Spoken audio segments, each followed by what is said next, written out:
The November rain had turned Naples' cobblestones into mirrors reflecting streetlights like scattered diamonds, and I was running late. Again, my shoes, cheap leather knockoffs that pinch my toes, clicked frantically against the slick pavement as I pushed through the heavy doors of Ristorante Bella Vista. The warm air inside hit me like a wall, fogging my vision for a moment as I fumbled with my apron ties. I've been working here for exactly 4 months and 3 weeks. Long enough to know the rhythm of the place. Not long enough to matter.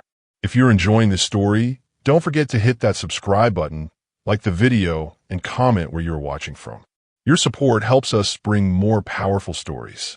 And trust me, you won't want to miss them. Now, let's go back 2 hours before, where it all started. Caterina. Giuseppe's voice cracked like a whip across the pre-dinner quiet. The head waiter, a man who'd served 3 generations of Naples elite without breaking a sweat, looked genuinely rattled. His hands trembled as he gripped my elbow, steering me away from the other servers. Table 5. Private section. You're serving tonight.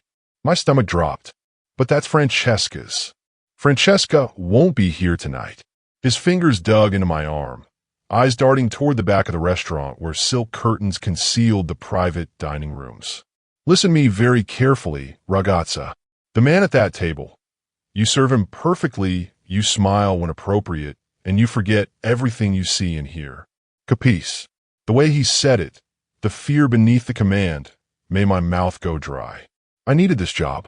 For months ago, I'd fled Sicily with nothing but a second-hand suitcase and my mother's hospital bills choking me like a noose. Naples was supposed to be anonymous. Safe. But safety, I was learning, came with a price tag I might not be able to afford. Who is he? I whispered, though part of me didn't want to know. Giuseppe's face went gray. Alfredo Moretti. The name hung in the air like smoke. Everyone in Naples knew that name, even if they pretended not to. Business magnate, art collector, philanthropist, and beneath those polished titles, whispers of something darker. Connections that ran deep into the city's underbelly. Favors owed and collected, men who crossed him and simply disappeared. I'd never seen him. I'd made it a point not to look too closely at the powerful men who dined here, their faces hidden behind wine lists and arrogance. Invisible. That was the key to survival for girls like me. Professional, efficient, invisible, Giuseppe murmured, echoing my own survival mantra. And Caterina? Don't make me regret choosing you. I nodded, throat tight, and smoothed my black shirt with trembling hands. The fabric stuck to my back. Nerves, not the rain. I grabbed my notepad, checked that my phone was on silent in my apron pocket, and moved through the restaurant. Bella Vista lived up to its name during dinner service. Candlelight danced across white linens. Crystal stemware caught and fractured the glow from Venetian chandeliers. Old money whispered to new money across tables laden with truffle risotto and aged Burlo. I'd served politicians, celebrities, even a visiting cardinal. But I'd never felt this particular ice water dread. The silk curtains to the private section hung heavy and burgundy, like a stage curtain before tragedy. I paused, fingers touching the cool fabric, and took one steadying breath. Then I swept them aside. The private room was all shadows and amber light.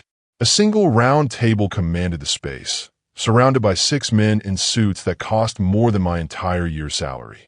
The conversation died the instant I entered. 6 pairs of eyes found me, assessed me, dismissed me. Except one. He sat with his back to the wall, the position of someone who never wanted to be surprised. And when his gaze locked onto mine, everything else in the room seemed to blur at the edges. Dark hair swept back from a face that belonged on Renaissance frescoes, all sharp angles and classical proportion. The deep red suit jacket fit him like sin tailored into fabric. But it was his eyes that stopped my breath. Intelligent, calculating, and utterly devoid of warmth. Alfredo Moretti wasn't looking at me like I was a server. He was looking at me like I was a puzzle he'd already started solving. I dropped my gaze immediately, heat flooding my cheeks. Buonasera, signori. My name is Caterina, and I'll be serving you this evening. May I start with drinks? My voice came out steadier than I felt. I moved clockwise around the table, taking orders, Campari, Aperol Spritz, Prosecco, whiskey neat, hyper-aware of his attention, tracking my every movement like a spotlight I couldn't escape. When I finally reached him, I kept my eyes on my notepad. "In for you, signore." Silence stretched for 3 heartbeats. 4. "You new here?" Not a question. A statement delivered in a voice like dark chocolate and danger. "Yes, signore. For months." Pen poised. Professional. Invisible. But not new to Naples. Another statement. "How did he—" "Your accent," he continued, as if reading my confusion. "Sicily. Messina, if I had to guess." My pen stuttered on the page. I forced myself to meet his eyes. A mistake. This close, I could see the thin white scar cutting through his left eyebrow, the way his mouth held the ghost of a smile that never reached those cold, assessing eyes. "Messina, actually, signore." I shouldn't have told him that. Why did I tell him that? "Messina." He tasted the word like wine. "Grappa. Coroni." "Neat." I nodded, desperate to escape that gaze, and turned toward the curtain when my phone vibrated in my apron pocket. I froze. Giuseppe's #1 rule screamed in my head. No phones during service. Especially not in the private rooms. But it vibrated again and again. The insistent buzz loud enough that I was certain everyone could hear it. "Not now. Please, not now." I pulled the tray of orders closer to my chest, hoping the movement would muffle the sound. But Moretti's eyes had already narrowed slightly. Not with anger, but with that same unsettling curiosity I'd seen when he'd identified my accent. The phone rang this time. A full ring. Shrill and inappropriate in the hushed atmosphere. "Mi scusi," I stammered, my professional composure cracking. "I apologize, signori. I'll just—" "Answer it."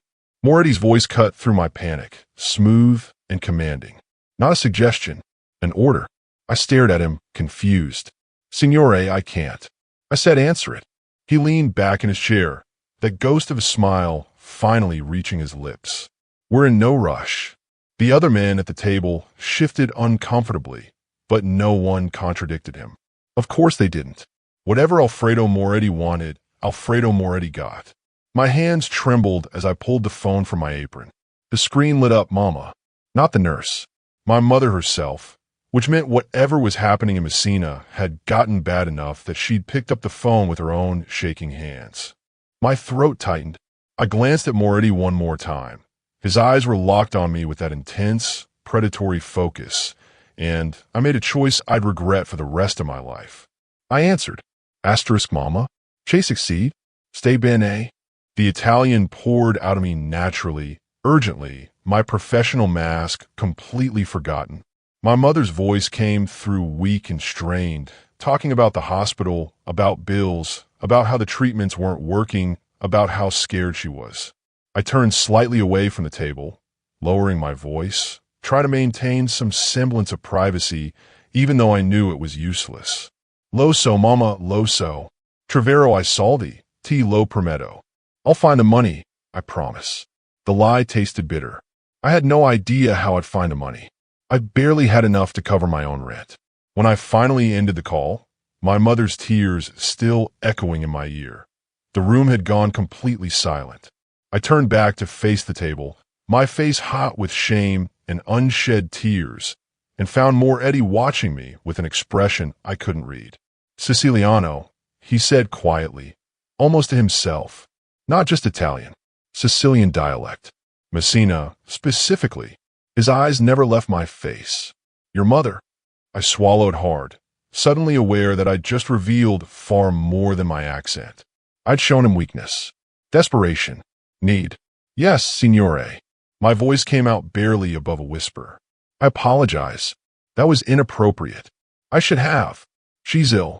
Again, not a question. I nodded, not trusting my voice. "And the treatments are expensive." Another nod. How did he understand that from a conversation he shouldn't have been able to follow? Well, of course he did. Men like Alfredo Moretti spoke many languages, and desperation was one of them. He studied me for a long moment, his fingers drumming once against the table, a gesture so casual it felt calculated. Then that cold smile returned. "Grappa. Coroni. Neat." He repeated his order. And Caterina? The use of my name sent a chill down my spine. Yes, signore. We'll talk after dinner. Don't leave before we do. It wasn't a request. It was a command that sounded like a promise. Or a threat. Or both. I managed a nod and escaped through the curtains, my heart hammering so hard I thought it might crack my ribs. Behind me, I heard the low murmur of conversation resume, but underneath it, I could still feel the weight of Alfredo Moretti's attention like a hand on the back of my neck.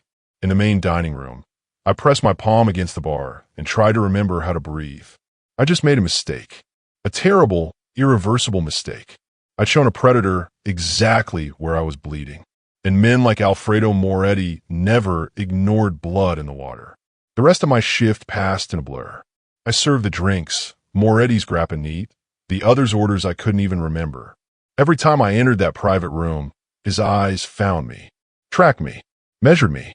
When I brought the appetizers, he asked about Messina. Had I grown up there? Did I miss it? When I brought the main course, he asked about my mother's condition. Which hospital? What treatment? Each question felt like a chess move I didn't know how to counter. By the time I brought the check, not to Moretti, but to the nervous man sitting to his left who pulled out a black credit card with shaking hands, I felt like I'd been slowly dissected over the course of 3 hours. Caterina. Moretti's voice stopped me as I turned to leave. A moment. The other men were already standing, putting on their coats, filing out with the practiced efficiency of people who knew when they were no longer needed. Soon it was just the two of us in that amber-lit room. He stood slowly, buttoning his red jacket with deliberate precision. This close, just the two of us. He seemed even taller, more imposing. The scar through his eyebrow caught the light. You're struggling, he said simply. With money, with your mother's care, with staying afloat in a city that doesn't care if you drown. It wasn't a question, but I nodded anyway. There was no point lying. I could help with that. My breath caught. Signore, I couldn't possibly. I have resources, connections, the kind of medical care your mother needs, the kind that could actually make a difference. He paused, letting the possibility hang between us like bait on a hook. It will be nothing to me, but it would be everything to you. Why? The word escaped before I could stop it. Why would you help me? His smile was slow, dangerous, and beautiful. Because I find you interesting, Caterina Minaldo, and I like to invest in interesting things. The way he said my full name, a name I'd never given him, made my blood run cold. He'd already looked into me, already knew my history, probably knew about the ex-boyfriend I'd fled, about the debts I was drowning in, about every desperate choice that had led me to this moment. I don't understand, I whispered. You will.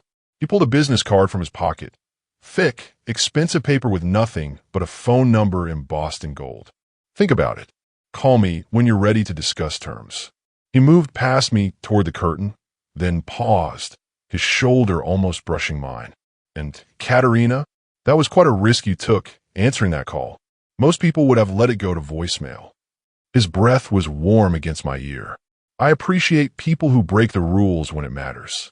Then he was gone, leaving me alone in that amber-lit room with a business card burning like a brand in my hand and the terrible certainty that my life had just irrevocably changed. I'd been seen, really seen, by the most dangerous man in Naples. And I had no idea if that meant I'd just been saved or condemned. The business card sat in my apron pocket for the rest of the night, a small rectangle of expensive paper that felt like it was burning a hole through the fabric. I could feel its weight with every step I took, serving the couple at table 12 their tiramisu, refilling wine glasses in the main dining room, avoiding Giuseppe's questioning stares. He knew something had happened. The way he watched me from across the restaurant, his weathered face creased with worry, told me he'd been in this business long enough to recognize when someone had been marked. And that's what this felt like, being marked. I kept my head down for the rest of service, moving through the familiar choreography of clearing plates and folding napkins, but my hands trembled every time I thought about Alfredo Moretti's parting words. I appreciate people who break the rules when it matters. What did that mean? Was it admiration or manipulation? A compliment or a warning? By the time Giuseppe finally released me, 10:30, late even by Bella Vista standards, The November rain had turned into a cold mist that clung to everything like a second skin. I pulled my thin coat tighter and started the familiar walk to the bus stop, my cheap shoes splashing through puddles that reflected Naples' streetlights in fractured gold. I should have gone straight home. Should have thrown that business card in the nearest trash bin and pretended tonight had never happened. Should have requested a transfer to day shifts, different sections, anywhere that would keep me away from private rooms and men in red suits who smiled like they already owned you. But I didn't throw the card away. Instead, I pulled it out under the sickly yellow glow of the bus stop light and stared at the embossed number. No name, no company, just 10 digits in elegant gold script that could connect me to either salvation or damnation, and I had no way of knowing which. The bus ride to my apartment in Chiaia took 40 minutes through Naples' rain-slick streets. I pressed my forehead against the window and watched the city slide past, tourists stumbling drunk from bars, street vendors packing up their carts, old women in black watching from darkened doorways like crows. This city had swallowed me whole 4 months ago, and I'd been grateful for it. Grateful to disappear into its chaos, its indifference, its beautiful refusal to care about one more lost girl running from her past. But now someone had noticed me. Someone who shouldn't have. My apartment was a 4th-floor walk-up in a building that had been elegant once, maybe 70 years ago, before the plaster started cracking and the elevator stopped working and the landlord stopped caring. I climbed the stairs slowly, my legs aching from the double shift, and fumbled with my keys in the dim hallway. Inside, the space was exactly as I'd left it that morning. Cramped, sparse, relentlessly functional. A bed shoved against one wall. A hot plate and mini fridge pretending to be a kitchen. A single window that overlooked a courtyard where neighbors shouted at each other in the middle of the night. The kind of place you lived when you were running and couldn't afford to stop. I dropped my bag on the floor and sat heavily on the bed, finally allowing myself to fall apart. The tears came hard and fast, ugly, gasping sobs that I'd been holding back since my mother's phone call. Since Giuseppe's panic warning. Since Alfredo Moretti had looked at me like I was something he intended to acquire. Trevero I Soldi, I'd promised my mother.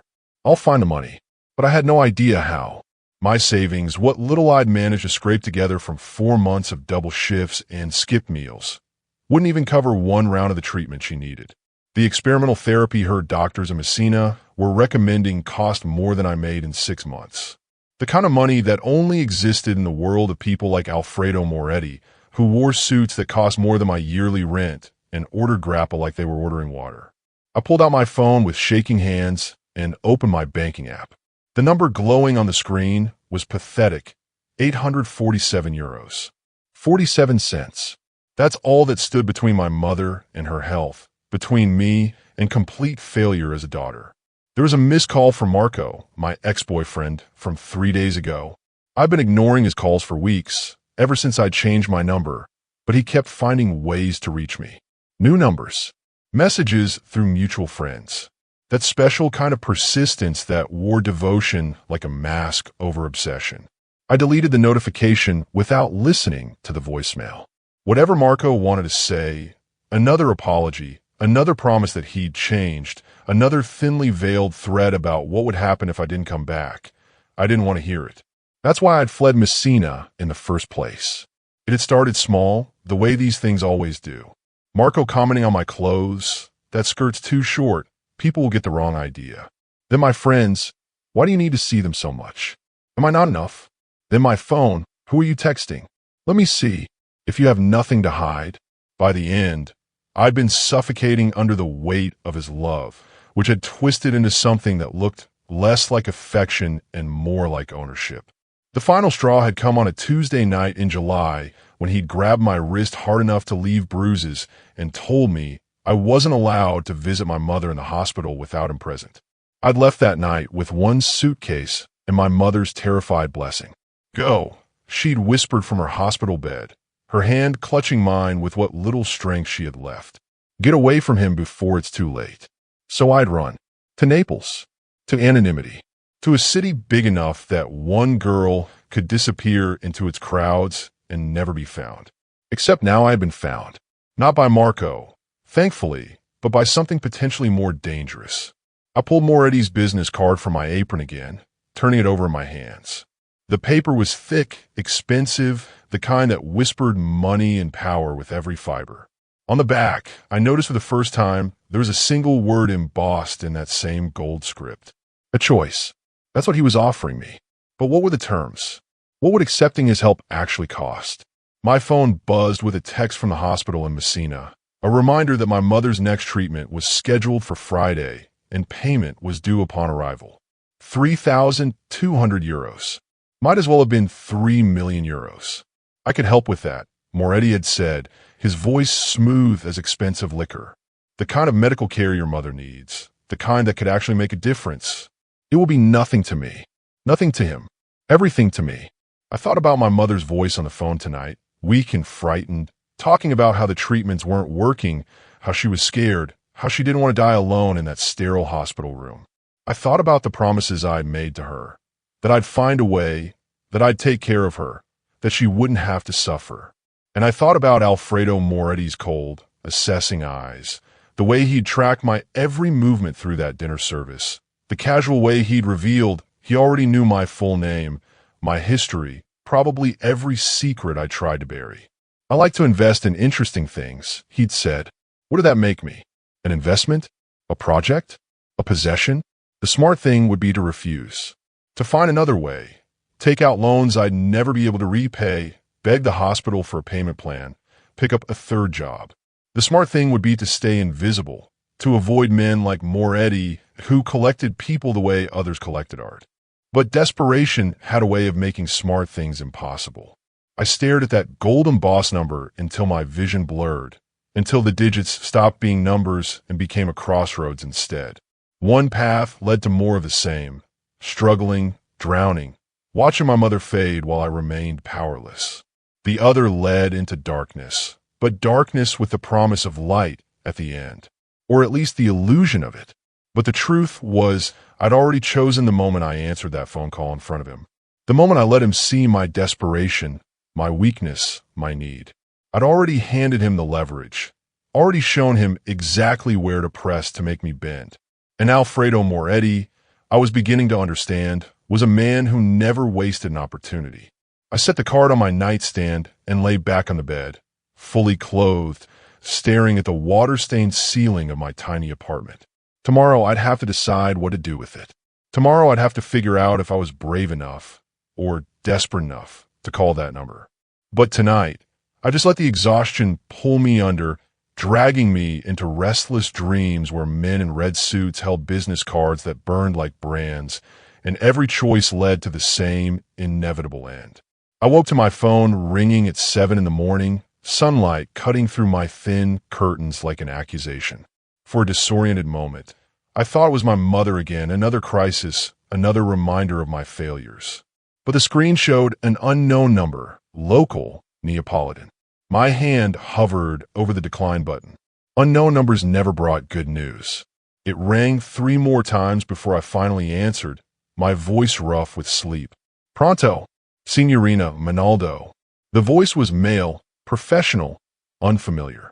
I'm calling on behalf of Signor Moretti. He requests your presence for lunch today at 1 o'clock. A car will collect you from your address at 12:30. My heart stopped. How did you get my number? My address. The car will arrive at 12:30, the voice repeated, as if I hadn't spoken. Dress appropriately. Signor Moretti appreciates punctuality. The line went dead. I sat frozen in bed, phone still pressed to my ear, trying to process what had just happened. I hadn't called him, hadn't made any decision about that business card, still sitting on my nightstand like a loaded gun. And yet somehow, less than 12 hours after he'd handed it to me, Alfredo Moretti had my personal phone number and my home address. Information I'd been careful to keep private, to keep separate from my work life. The message was clear. Asterisk, I already own you. This meeting is just a formality. Asterisk. I should have been terrified. Should have packed a bag and fled to another city. Started over somewhere Alfredo Moretti's reach couldn't extend. But underneath the fear, something else stirred. A dark, desperate hope that maybe, just maybe, this man could actually solve the problems that were drowning me. And that hope was more dangerous than the fear. The black Mercedes arrived at exactly 12:30, idling outside my building like a sleek predator. The driver, a man in his 50s with the build of someone who'd done more than just drive cars in his career, opened the rear door without a word. No smile, no greeting, just a gesture that was half invitation, half command. I changed 3 times before settling on the only remotely appropriate outfit I owned, a simple navy dress I'd bought secondhand for job interviews, paired with the same uncomfortable shoes I wore to work. In the mirror, I'd looked exactly like what I was, a girl trying desperately to look like she belonged in a world that would never accept her. The drive took us away from Calleja's cramped streets into Posillipo, where Naples' wealth lived behind high walls and manicure gardens. The bay spread out below us, impossibly blue despite the gray November sky, and I watched it through tinted windows, feeling like I was being transported to another planet. We pulled up to a villa that looked like it had been carved from marble and sunlight. All clean lines and elegant proportions, the kind of architecture that whispered old money in every stone. A woman in a black uniform appeared the moment the car stopped, opening my door before I could reach for the handle. "Signorina Monaldo, please follow me."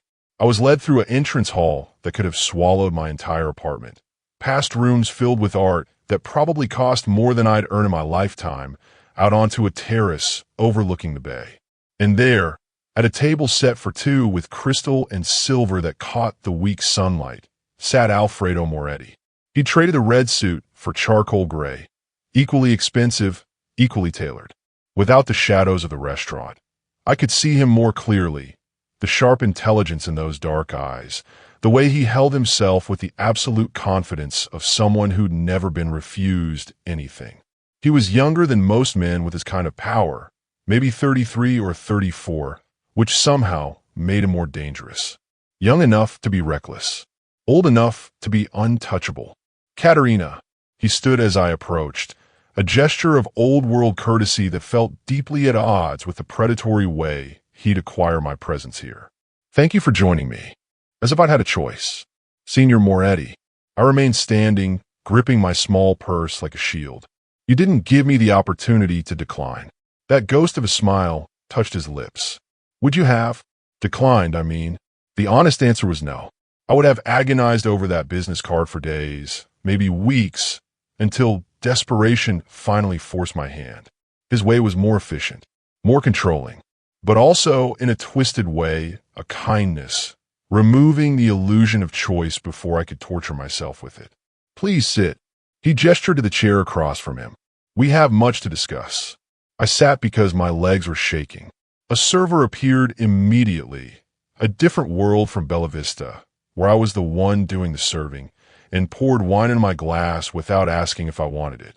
Alfredo watched me with that same intense focus from last night, like I was a puzzle he was determined to solve. "Your mother's condition is serious. Stage 3 cancer, treatment resistant. The doctors in Messina have recommended an experimental immunotherapy program, but it's not covered by the National Health Service. Cost is approximately 15,000 euros for the full course." The wine glass slipped in my fingers. I caught it before it fell, but not before he noticed. "How do you?" My voice cracked. I tried again. "How do you know that?" "I make it my business to know things, Caterina, especially about people who interest me." He leaned back in his chair, completely at ease. "The question isn't how I know. The question is what we're going to do about it." "We?" The word tasted bitter. "I told you last night. I could help." I meant it. He paused as servers placed plates in front of us. Food I couldn't identify and certainly couldn't afford. "I have connections at a private clinic in Switzerland. The best oncologists in Europe. They could have your mother admitted within 48 hours, full treatment covered. She'd have a real chance, Caterina. Not the half measures and hope they're offering in Messina, but actual, cutting-edge care." It was everything I prayed for. Everything I've been desperately searching for in my late-night internet spirals. Reading medical journals I barely understood, trying to find some miracle that could save her. And here it was, offered casually over lunch by a man who probably thought 15,000 euros was pocket change. "What?" I managed to whisper. "You don't know me. Why would you do this?" "I told you. I find you interesting. And I'm a businessman. Katerina. I don't make investments without expecting returns. He took a sip of his wine, eyes never leaving mine. You would work for me. Nothing illegal, nothing that would compromise you morally. I have various business interests that require management, coordination, someone intelligent, discreet, and motivated. You fit those criteria. What kind of business interests? The kind that function better when they're not examined too closely. His smile widened slightly, but nothing that would keep you awake at night. I'm not asking you to hurt anyone, Katerina, just to help me manage certain aspects of my operations that require a gentle touch. It sounded almost reasonable, almost legitimate, but the way he said it, the careful phrasing, the deliberate vagueness, told me exactly what kind of operations he meant. The kind that existed in the gray spaces between legal and illegal, where men like Alfredo Moretti built empires. And if I refuse, then you refuse. You go back to your life, to Bella Vista, to watching your mother die slowly because you can't afford to save her. He said it without cruelty, just stating facts. I don't threaten, Katerina. I don't force. I simply offer choices and let people make their own decisions. But it wasn't really a choice, was it? Not when one option was my mother's life and the other was my conscience. My phone rang in my purse. I ignored it, but Alfredo tilted his head slightly. You should answer that. It's fine, answer it, Katerina. The command in his voice made me obey before I could think. I pulled out my phone, saw another unknown number, and answered with shaking hands. Hello, Katerina. My mother's voice, but stronger than last night, almost cheerful. Oh, Tesoro, you won't believe what just happened. The hospital just called. They said someone made an anonymous payment on my account. The full amount. They're scheduling the treatment for next week. The world tilted. I looked up at Alfredo, who was watching me with that same unreadable expression, and the pieces fell into place with sickening clarity. I need to go, Mama, I whispered. I'll call you back. I ended the call and set the phone on the table with a hand that wouldn't stop trembling. You already paid. Consider it a gesture of good faith. Before I agreed to anything, before I even called you, the implications crashed over me like waves. You were going to do this regardless of my answer. I told you, I invest in interesting things. Whether you choose to work for me or not, your mother deserves treatment. But I think we both know what your answer will be. He was right. God help me, he was right. The payment was made. The treatment was scheduled. My mother was going to get the care she needed. And now I was bound to him more effectively than any contract could achieve. Through gratitude, through debt, through the terrible weight of knowing he'd saved my mother's life before I'd even agreed to be saved. This isn't a choice, I said quietly. You've made sure of that. No, Katerina, this is exactly a choice. You can walk away right now. Keep the money for your mother. It's already paid, unconditional. But if you choose to work for me, it will be because you decided to, not because I forced you. He leaned forward, and for the first time, I saw something almost human in those cold eyes. I need people who choose to be loyal. Coerced loyalty is worthless, but you've made it impossible to choose anything else. I've made it easier to choose what you already wanted. There's a difference. He stood, buttoning his jacket with that same deliberate precision from last night. Take the rest of the day. Think about it. But Katerina, the offer expires at midnight. After that, you're just another waitress whose mother I helped out of generosity. Nothing more. He was giving me an out. A narrow one, wrapped in psychological manipulation and strategic generosity, but an out nonetheless. I could walk away, keep working at Bella Vista, stay invisible, stay safe. Except I never felt less safe in my life. I'll need details, I heard myself say, about the work. The expectations, everything. His smile was genuine this time, reaching all the way to his eyes. Of course. Come to my office tomorrow morning. 9 o'clock. We'll discuss everything then. He handed me another card, this one with an address. And Katerina, we're something more comfortable than that dress. You're not interviewing anymore. You're negotiating. Then he was gone, leaving me alone on that terrace with a view of the bay and the sickening realization that I'd just sold myself to the devil. And the worst part? I wasn't sure I regretted it. The driver returned me to my apartment in silence. The black Mercedes gliding through Naples' afternoon traffic like it existed in a different dimension from the chaos around it. I stared out the tinted window, watching ordinary people go about their ordinary lives, buying groceries, arguing on street corners, pushing strollers through the narrow streets, and felt the distance between their world and mine growing with every passing block. 24 hours ago, I'd been one of them. Anonymous. Struggling, yes, but free.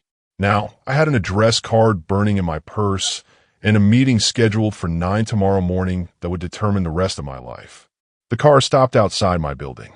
The driver opened my door without a word, but as I stepped out, he finally spoke. Signorina. His voice was gravel and cigarettes. A word of advice, if you'll permit it. I paused, one foot on the cracked sidewalk. Signor Moretti is many things, but he is not cruel. If you work for him honestly, he will protect you. But if you betray him, he didn't finish the sentence. He didn't need to. Choose wisely. Then he was back in the car, pulling away, leaving me standing in front of my building with that warning echoing in my ears. I didn't go upstairs immediately.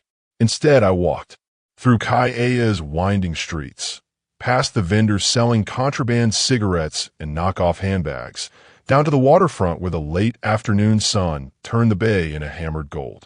I needed to think, needed to understand what I was actually agreeing to before I walked into Alfredo Moretti's office tomorrow morning. My phone buzzed constantly, my mother calling 3 more times, her voice progressively more excited each message she left.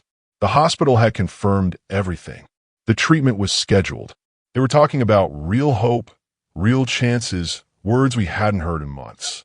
Her joy was palpable, infectious, heartbreaking, because she didn't know the price I was about to pay for it. I found a bench overlooking the water and finally called her back. Katerina. Her voice was stronger than I'd heard it in weeks. Can you believe it? They said the treatment could actually work. The doctors are optimistic, Tesoro. Optimistic? When's the last time anyone was optimistic? That's wonderful, Mama. I tried to inject enthusiasm into my voice, but it came out hollow. The nurse said the payment came from an anonymous benefactor. Did you have something to do with this? Her tone shifted, cautious. You didn't do anything dangerous, did you? Katerina. The question hung between us, heavy with implication. My mother knew me too well. Knew that I didn't have 15,000 euros. Knew that money like that didn't just appear without strings attached. I met someone, I said carefully. Someone who wanted to help. Silence. Then what kind of someone? A businessman. He has connections, resources. He offered to help with the medical bills. And what does he want in return? Her voice had gone cold, suspicious. My mother had spent 57 years in Sicily. She understood how the world actually worked, especially when it came to powerful men and desperate women. A job. That's all. Just a job. The lie tasted like ash. Caterina Maria Minaldo. The full name. I was in trouble. I'm dying, but I'm not stupid. Men like that don't hand out 15,000 euros for just a job. What kind of job? I watched a ferry cut across the bay, leaving a white wake that dissolved into blue. I don't know yet. Administrative work, he said, managing some of his business operations. What kind of business? I'll meet with him tomorrow to discuss details. Another long silence. When my mother spoke again, her voice was thick with tears. I don't want the treatment. Not if it costs you your safety. Not if it means you working for some mafioso who... He's not. I stopped. Was he? Officially? The rumors said yes, but there were no arrests, no charges, nothing concrete. Just whispers and implications and men who spoke his name with fear. Mama, I'm going to be fine. It's just administrative work. Filing, scheduling, coordination. Nothing dangerous. You're lying to me. I can hear it in your voice. You're lying to yourself too. She was right. God, she was right. But what choice did I have? The treatment is already paid for, I said quietly. It's done. Whether I take this job or not, you're getting the care you need. That was his condition. He paid first before I agreed to anything. So the decision is mine. Just mine. Then don't take it. Come home. We'll figure something else out. There is nothing else, Mama. The words came out harsher than I intended. There's no other money. No other options. This is it. This is the only chance you have. I heard her crying softly on the other end of the line, and my own tears started falling, hot and bitter against my cold cheeks. "I can't lose you," she whispered. "You're all I have left. If something happens to you because of this, nothing's going to happen to me. I promise." Another lie. I was getting good at those. "I have to go, Mama. Rest. Focus on getting better. That's all that matters now." I ended the call before she could protest further, before her fear could infect my already fragile resolve. That night, I barely slept. Every time I closed my eyes, I saw Alfredo Moretti watching me with those calculating dark eyes, saw his hands placing that business card on the table like he was playing chess, and I was a piece he'd already decided to capture. I thought about the driver's warning, about my mother's tears, about the address card sitting on my nightstand like a ticking bomb. At 3 in the morning, I gave up on sleep and opened my laptop. If I was going to walk into the devil's office tomorrow, I should at least know what kind of devil he was. The official information on Alfredo Moretti was impressive and deliberately vague. CEO of Moretti Enterprises, a holding company with interests in real estate, import, export, hospitality, and consulting services. Donations to children's hospitals and art museums. A seat on the board of Naples Opera House. Photographed at charity galas with politicians and celebrities, always impeccably dressed, always alone.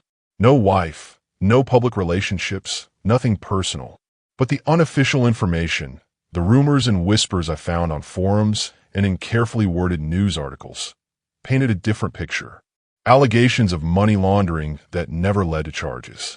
Business competitors who suddenly sold their companies at loss or left the country unexpectedly. A dock worker who testified against one of Moretti's shipping operations and disappeared 3 days before the trial. Connections to the Camorra, Naples version of the Mafia, though never proven. And underlying all of it, a consistent theme. Alfredo Moretti protected what was his with absolute ruthlessness, but he also protected those who worked for him. Employees who were loyal found themselves well compensated, safe, untouchable. Employees who betrayed him simply ceased to exist. "Choose wisely," the driver had said. I closed the laptop at 4:30, my hands shaking.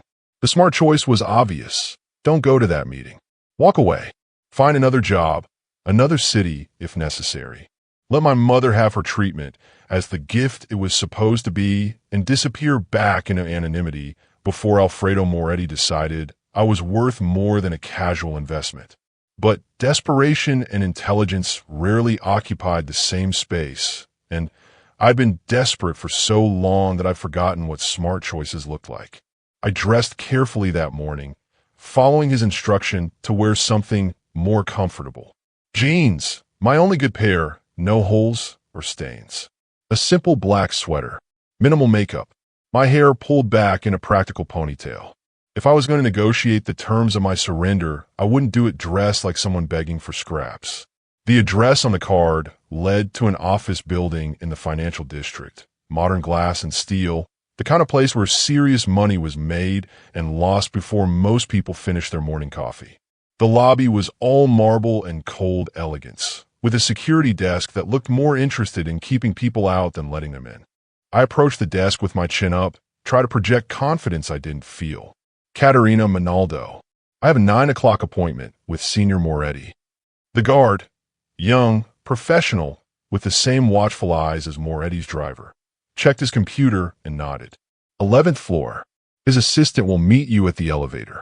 The elevator ride felt like ascending into another world.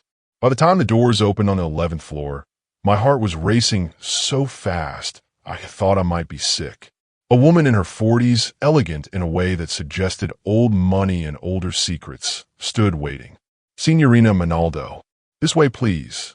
She led me down a hallway lined with art I couldn't identify, but knew was expensive, past offices where people worked quietly behind glass walls, to a set of double doors at the end. She knocked once, opened them without waiting for response, and gestured me inside. Alfredo Moretti's office was exactly what I expected and nothing like I imagined. Floor-to-ceiling windows overlooking the bay. Furniture that balanced modern and classical with expert precision. Art on the walls that probably cost more than my life. But it was the man himself, standing at those windows with his back to me, that dominated the space. He turned as I entered, and I saw he'd traded the expensive suit for something more casual. Dark jeans, a white shirt with the sleeves rolled to his elbows, revealing forearms I tried not to notice. It should have made him seem more approachable. Instead, it made him more dangerous, like seeing the knife without its sheath. Katerina. Punctual. I appreciate that. He gestured to a seating area away from the formal desk. Two leather chairs facing each other across a low table. More intimate than professional. Deliberate, like everything about him. Coffee? Water? I'm fine. I sat in the chair he indicated, spine straight, hands folded in my lap to hide their trembling. He settled into the opposite chair with that same predatory grace, studying me with open curiosity. You look like you didn't sleep. I had a lot to think about. And? Have you reached a decision? This was it. The moment where I either walked away or stepped irrevocably into his world. I thought about my mother, about the treatment that was already paid for, about 4 months of running and hiding and barely surviving. I thought about the driver's warning and the rumors I'd read and the cold calculation in Alfredo Moretti's eyes. And I thought about how tired I was of being powerless. I have conditions, I said, proud that my voice didn't shake. His eyebrows rose slightly, surprise, or maybe respect. I'm listening. First, I need to know exactly what you expect from me. No vague descriptions about business operations. Specifics. Fair enough. He leaned back, completely at ease. I have various enterprises that require coordination. Scheduling meetings, managing communications, ensuring certain transactions happen smoothly and discreetly. You would essentially be a high-level assistant, but with access to information that most assistants would never see. Illegal information? Information that exists in gray areas. Legal but sensitive. I won't ask you to do anything that would result in criminal charges, Katerina. That's not how I operate. But I will ask you to be discreet, to see things and forget them, to facilitate without questioning. And if I can't, if I see something I can't ignore, his expression hardened. Then you come to me, directly. Not the police, not a lawyer, not anyone else. Me. I value loyalty above all things, but I also understand that loyalty has limits. If something crosses your line, we discuss it. Like adults. Like partners. We're not partners. You're my employer. No, Katerina. Employees can be replaced. What I'm offering you is something different. A position of trust. Of confidence. That's why the compensation will be substantial. 50,000 euros per year to start, plus housing allowance, health insurance, and discretionary bonuses. The number hit me like a physical blow. 50,000 euros. More than triple what I made at Bella Vista. More than I'd ever imagined earning. That's too much for an assistant position. It's appropriate for someone who will have access to information worth far more than that. Information that could destroy me if misused. He leaned forward, and the intensity in his gaze pinned me to the chair. That's the trade, Katerina. I pay you exceptionally well. I protect you absolutely. I give you resources and security you've never had. In return, you are loyal. You are discreet. You are mine. The last word hung in the air between us, loaded with implications I wasn't ready to examine.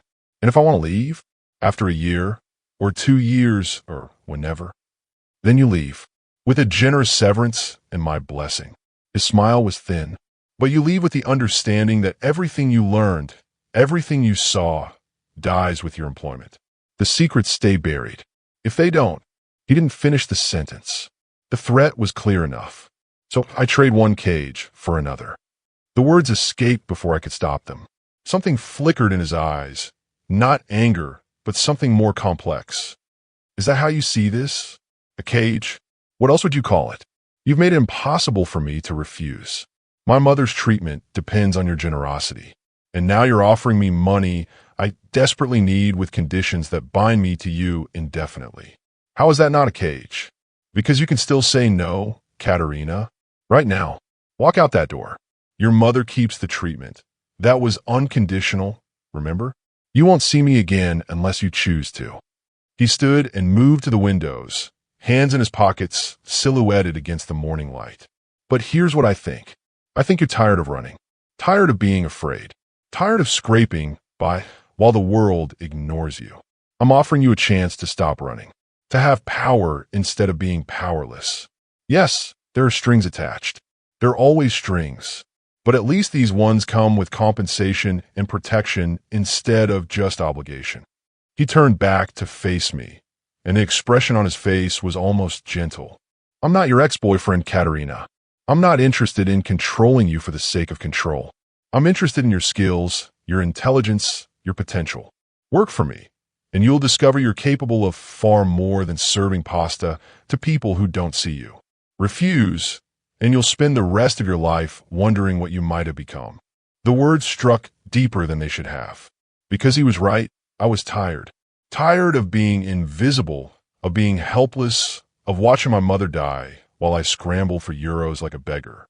I need time, I heard myself say. 24 hours. To think about it properly. His jaw tightened, the first sign of frustration I'd seen from him. The offer expires at midnight tonight. I told you that yesterday. Then I guess you'll have my answer by midnight.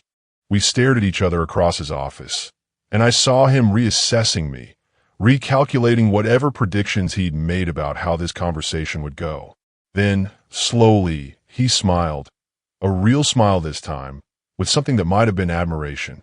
11 o'clock tonight. Come to my home, the villa where we had lunch.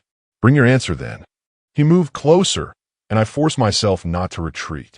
But Katerina? Understand that if you say yes, there's no going back. You'll be mine, my employee, my responsibility, my investment. I protect what's mine absolutely, but I also expect absolute loyalty in return. And if I say no, then you say no, and I'll respect that decision. He paused, but I think we both know what your answer will be. I stood, legs somehow steady despite everything. I'll see you at 11. I made it to the elevator, down to the lobby, out onto the street before my composure finally cracked. I ducked into an alley and braced myself against cold brick, breathing hard, trying to process what had just happened. He'd given me a choice. A real one, sort of, but he'd also made it clear that choosing him meant surrendering something fundamental, my autonomy, my freedom, maybe even my soul. The question was, what was I willing to sacrifice to save my mother? And the terrifying answer was, probably everything. I spent the day walking, through Naples' ancient heart, past the Duomo where saints' blood supposedly liquefied once a year, through Spaccanapoli where the city split itself in two, down to the Spanish Quarter where laundry hung between buildings like prayer flags. I walked until my feet ached and the November cold had seeped into my bones, trying to find some alternative to the choice that wasn't really a choice at all. By 5 o'clock, I'd circled back to my apartment, exhausted and no closer to an answer that didn't feel like surrender. My phone had been vibrating all day. My mother calling, text from Giuseppe asking when I'd be back at work, a message from the hospital in Messina confirming my mother's treatment schedule. Each notification a reminder of the life I was about to leave behind or the life I was failing to save, depending on which choice I made. I sat on my bed and pulled out my laptop one more time, searching for something I'd missed. Some detail about Alfredo Moretti that would make this decision easier. Evidence he was a monster, or proof he was just a businessman with a dark reputation. But the internet gave me nothing new. Just the same carefully curated public image and the same whispered rumors underneath. At 7 o'clock, I called my mother. Tesoro, she answered immediately, her voice bright with hope that broke my heart. The doctors came by today. They explained the treatment plan. Katerina, they think I have a real chance. 60% success rate with this therapy. 60%. That's... Mama. I cut her off gently. I'm taking the job. Silence. Then, you don't have to. We can refuse the treatment, find another way. There is no other way. You know that. I stared at the water stains on my ceiling, mapping their patterns like constellations. And I need you to stop trying to talk me out of it. I've made my decision. What kind of job is it, really? What will you be doing? Administrative work, managing his schedule, coordinating his business operations. Nothing dangerous. The lies were coming easier now. And you trust him? This man who pays 15,000 euros for a stranger's mother. Did I trust him? No, but trust wasn't the currency we were trading in. I trust that he keeps his word.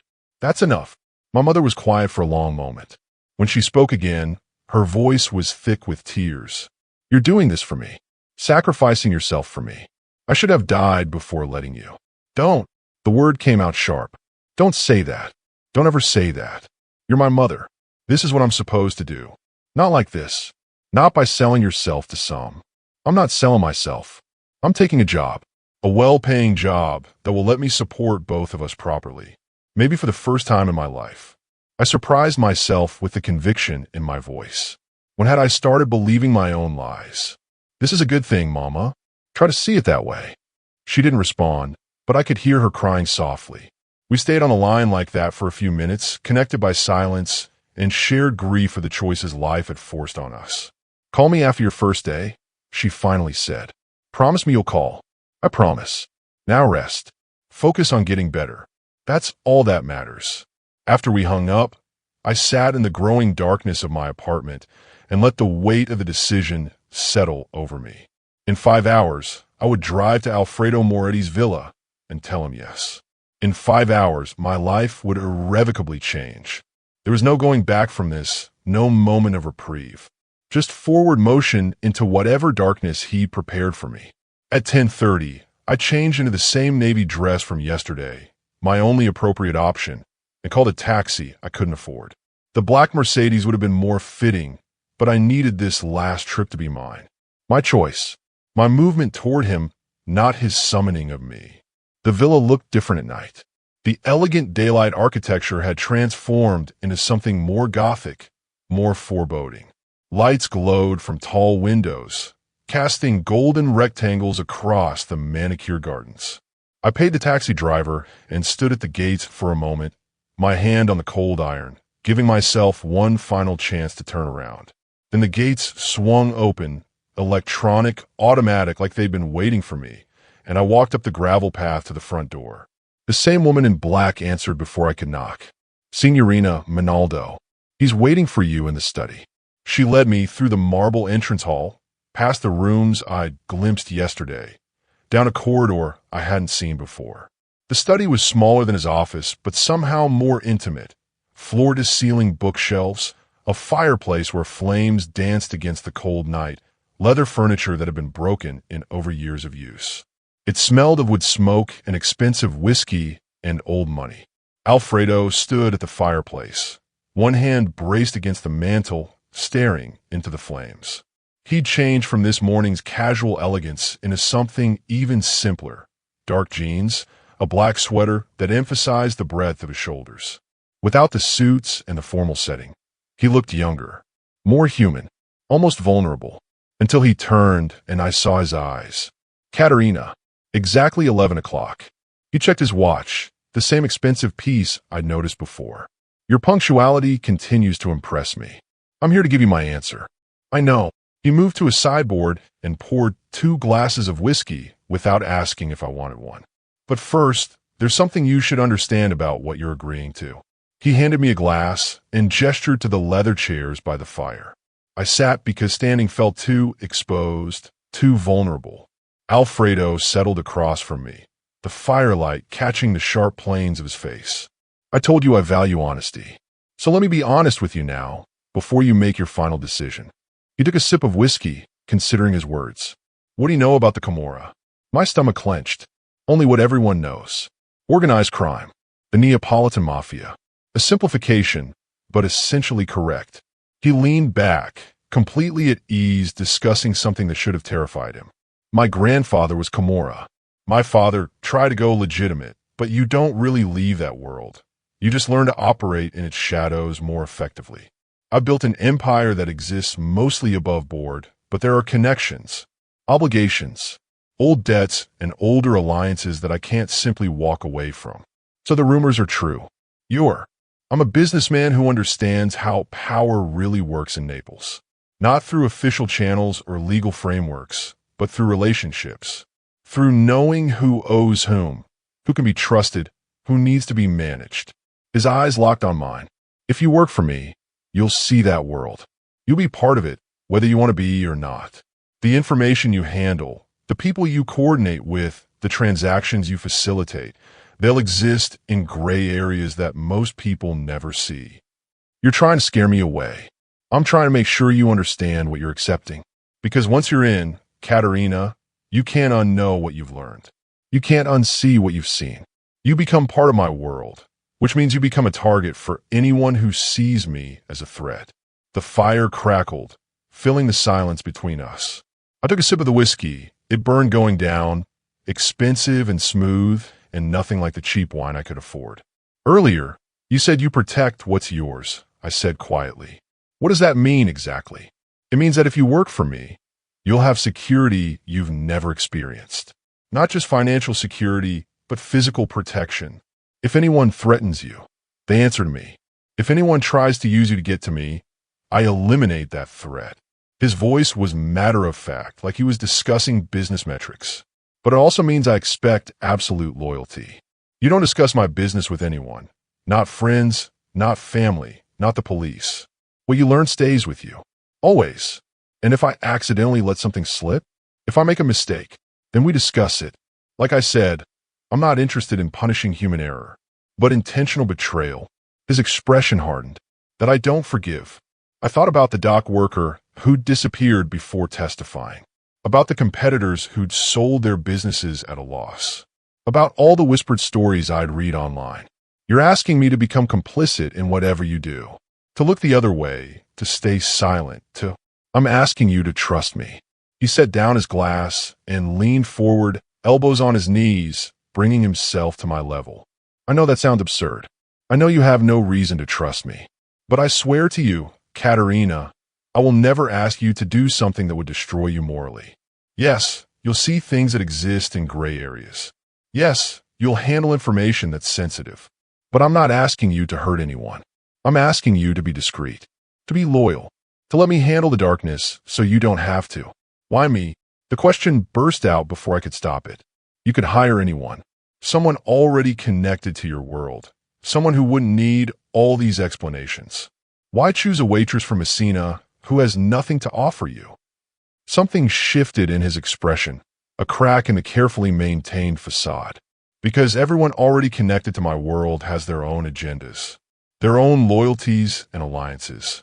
But you, he reached out and touched my hand where it rested on the chair arm. Just his fingertips, barely contact, but it sent electricity through me. You're desperate enough to be honest.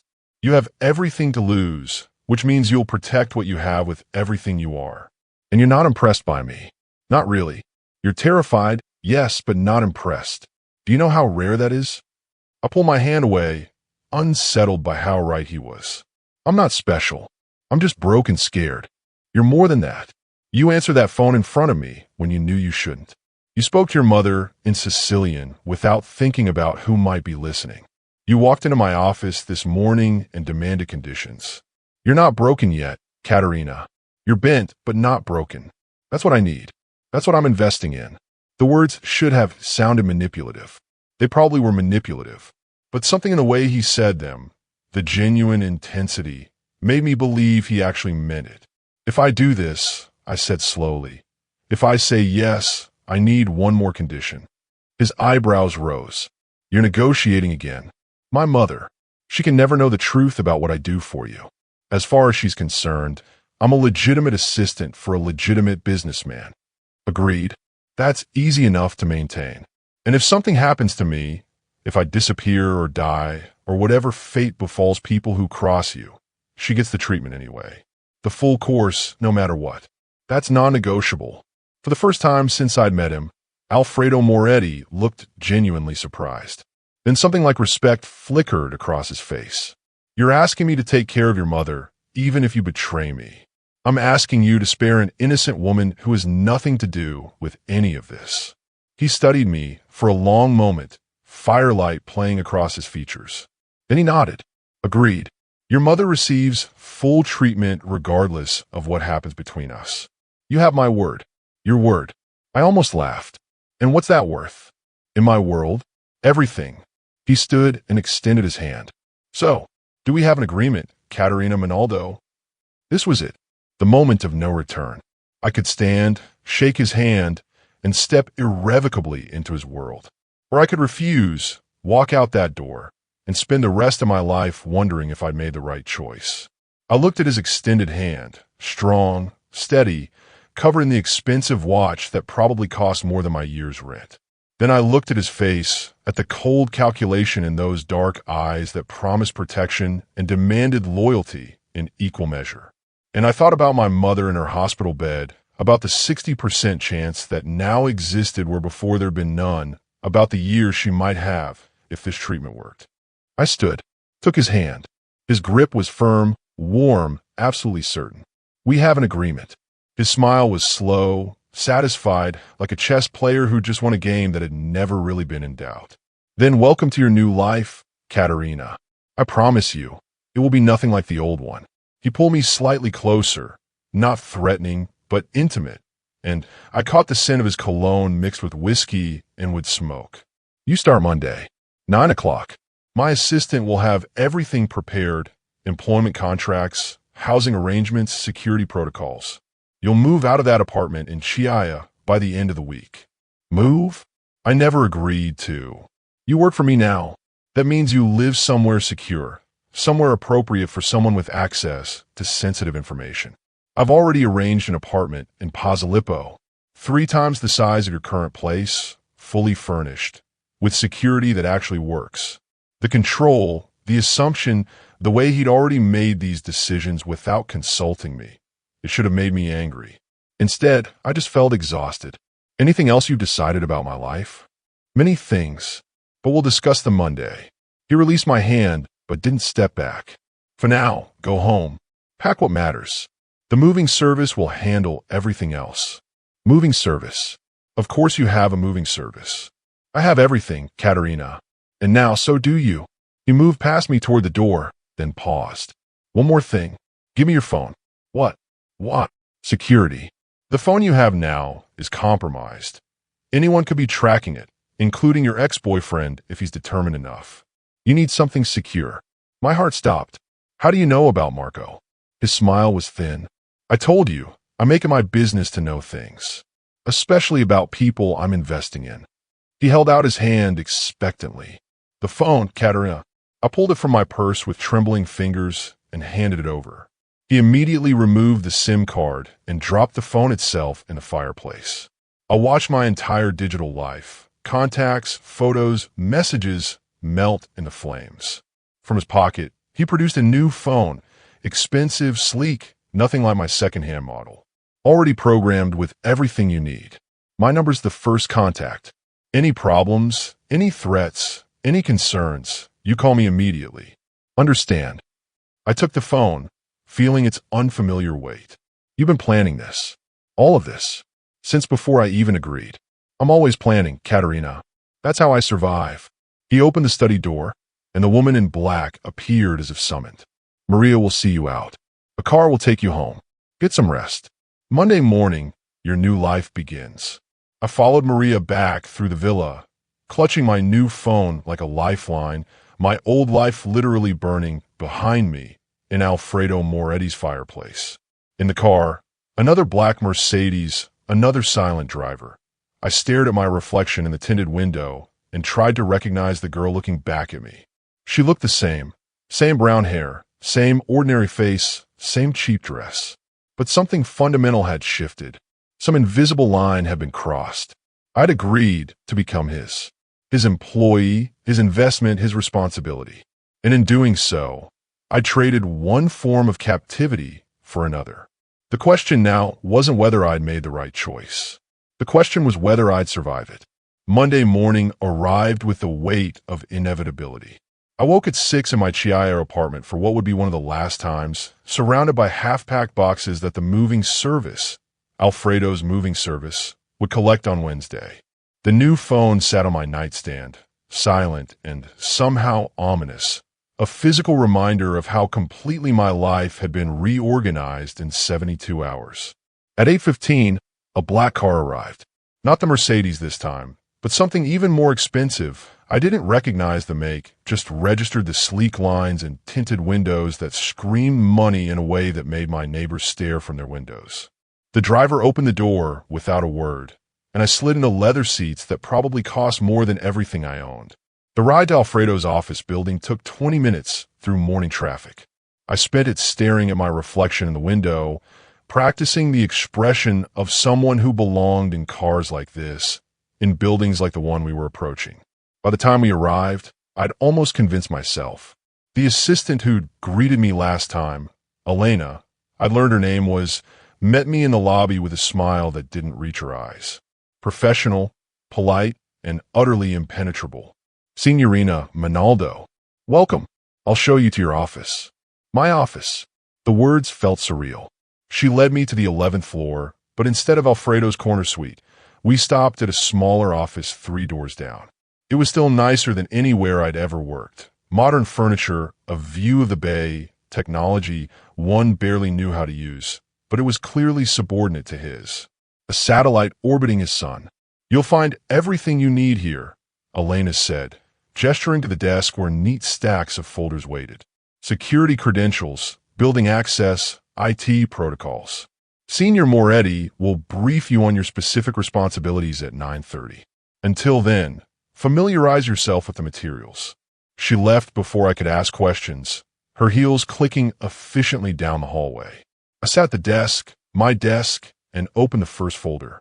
Employment contract as promised. Salary details that made my hand shake. 50,000 euros annually, paid monthly, with performance bonuses at Alfredo's discretion. Health insurance that covered everything, including my mother's treatment. Housing allowance for the Posilippo apartment I hadn't seen yet. It was more security than I'd had in my entire adult life, printed on expensive paper and signed with Alfredo's distinctive scrawl. The second folder contained security protocols. Passwords, access codes, instructions for the phone he'd given me. Rules about communications. Nothing sensitive via text or email. All important conversations in person or on encrypted calls. Lists of people I was authorized to speak with, and, more disturbingly, lists of people I was never to engage with under any circumstances. The third folder made my stomach clench. Background checks. On me. Pages and pages detailing my entire life. Birth certificate, school records, employment history, medical records, even police reports from when I'd filed a restraining order against Marco that had been denied for insufficient evidence. They knew everything. Had known everything before I'd even agreed to work here. I was still staring at my own life, reduced to bureaucratic summary, when Alfredo appeared in the doorway. Unsettling, isn't it? He entered without invitation, closing the door behind him. Today's suit was charcoal gray, the tie a deep burgundy that matched his pocket square. Every inch the successful businessman, seeing yourself through someone else's research. You knew about Marco. I held up the police report, about the restraining order, the complaints I filed. Of course.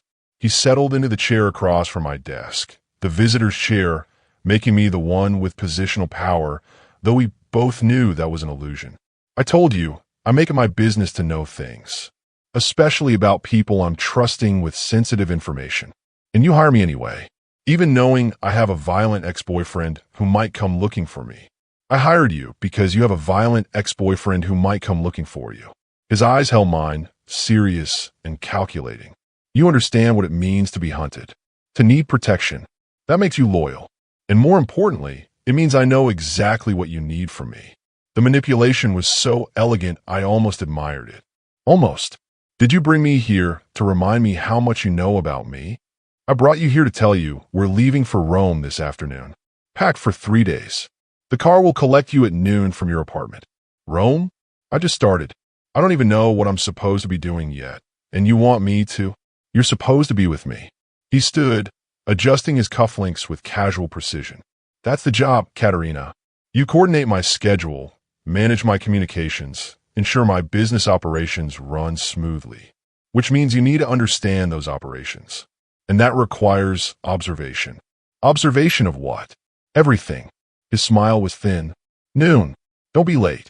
He left before I could protest. And I sat alone in my expensive office with my detailed background check and the growing realization that I'd agreed to something far more invasive than a simple job. The apartment in Chiaia felt even smaller when I returned to pack. 3 days, he'd said. I'd barely had time to process that I was leaving for 3 hours, let alone 3 days. I threw clothes into a bag, the few professional pieces I owned, toiletries, the new phone that had already become an extension of my leash. The car arrived at exactly noon.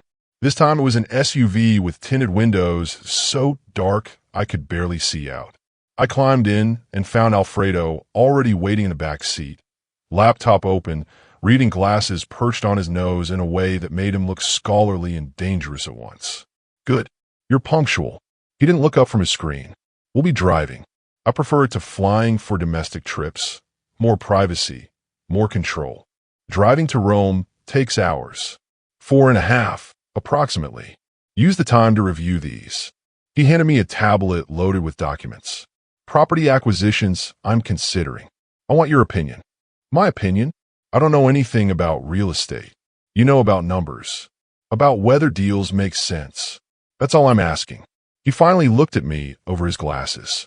I don't need sycophants, Katerina. I need someone intelligent enough to tell me when I'm making a mistake. The SUV pulled into traffic, and I found myself staring at property valuations and investment portfolios that represented more money than I could comprehend.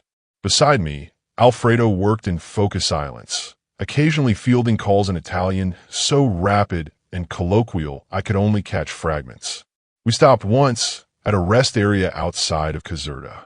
2 men in black suits, security, obviously, had been following us in a second vehicle. They flanked us as we entered the rest stop, one ahead, one behind, their eyes constantly scanning for threats I couldn't see. Is this normal? I asked as we stood in line for coffee. The security? It's necessary. Alfredo's tone suggested the topic wasn't open for discussion. Back in the SUV, the landscape shifted from Naples' chaotic sprawl to the rolling countryside of Lazio. The silence between us should have been uncomfortable, but instead it felt oddly natural. Two people existing in the same space without needing to fill it with meaningless conversation. You haven't asked about your mother, Alfredo said suddenly, about 3 hours into the drive. What about her?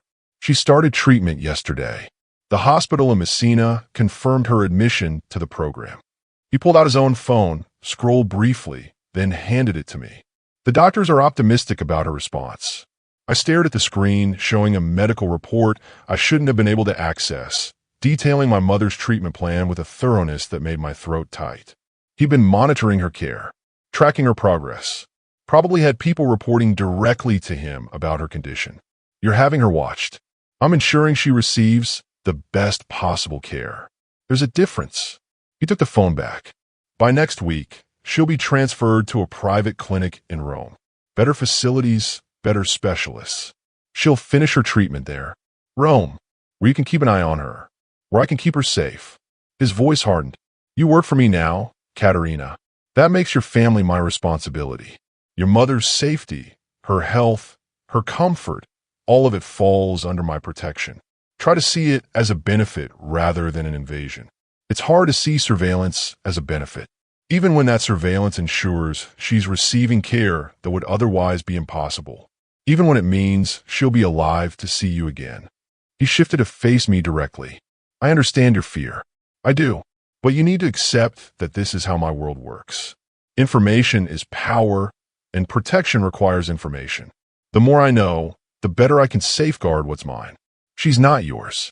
She's my mother, and you're mine, which makes her mine by extension. He said it so simply, so matter-of-factly, that it took a moment for the words to land. I'm not yours. I work for you.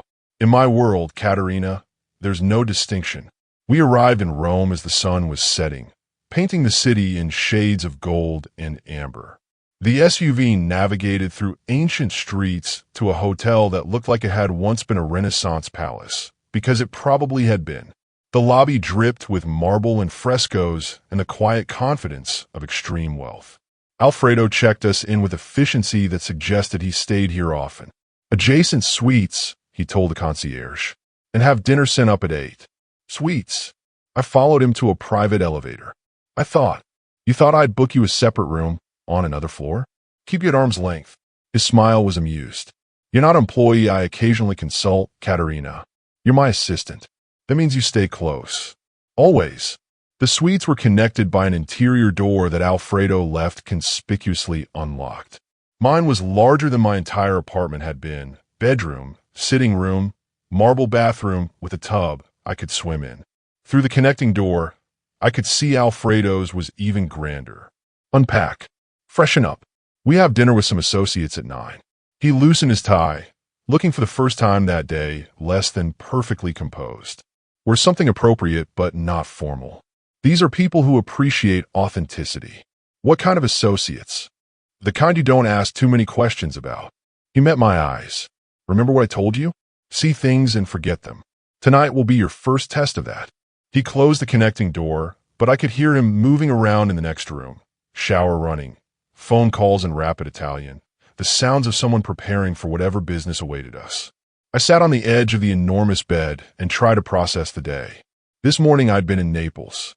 Now I was in Rome, in a hotel suite that cost more per night than I used to make in a month, about to have dinner with people I wasn't supposed to ask questions about. And somewhere in this same building, Alfredo Moretti was preparing to parade me in front of his associates like a new acquisition. Because that's what I was, wasn't it? An acquisition, an investment, a possession. My new phone buzzed. A text from an unknown number. Don't forget to eat something before dinner. You look pale. Hey. I stared at the message, then at the connecting door. He was watching me even when I couldn't see him. Monitoring, evaluating, managing every aspect of my existence. The smart thing would be to be angry, to be terrified. Instead, inexplicably, I felt something else. Something that might have been security, if security could be this suffocating. Another text. And, Katerina, you're doing well. Better than I expected for your first day. I typed back before I could overthink it. Is that supposed to be a compliment? His response was immediate. It's an observation. But yes, if you'd like to take it as a compliment, you may. I almost smiled. Then I remembered where I was, what I'd agreed to, and the smile died before it could fully form. At 8:30, I put on the only appropriate outfit I'd brought. Black pants, a cream blouse, simple jewelry. In the mirror, I looked like someone trying to play a part they hadn't rehearsed. But maybe that was appropriate. Maybe I'd spend the rest of my life trying to play parts one didn't understand. A knock on the connecting door. Alfredo entered without waiting for permission, and I caught my breath despite myself. He'd changed into dark jeans and a black shirt, casual but expensive, the kind of effortless elegance that came from never having to try. Ready, he asked. No. Good. Honest. He studied me for a moment. You look terrified. I'm terrified. Even better. Fear makes you careful. Careful keeps you alive. He offered his arm like we were going to a social event, rather than a business dinner with people I shouldn't ask about. Come on. Time to see what you've really agreed to. I took his arm because refusing seemed impossible, and let him lead me toward whatever fresh hell awaited in Rome. The restaurant was the kind of place that didn't advertise. No sign outside, no website, no reviews. Just an unmarked door in Trastevere that Alfredo opened with the confidence of someone who belonged everywhere. Inside, exposed brick and low lighting created an atmosphere of deliberate intimacy. The kind of space where secrets were currency and discretion was religion.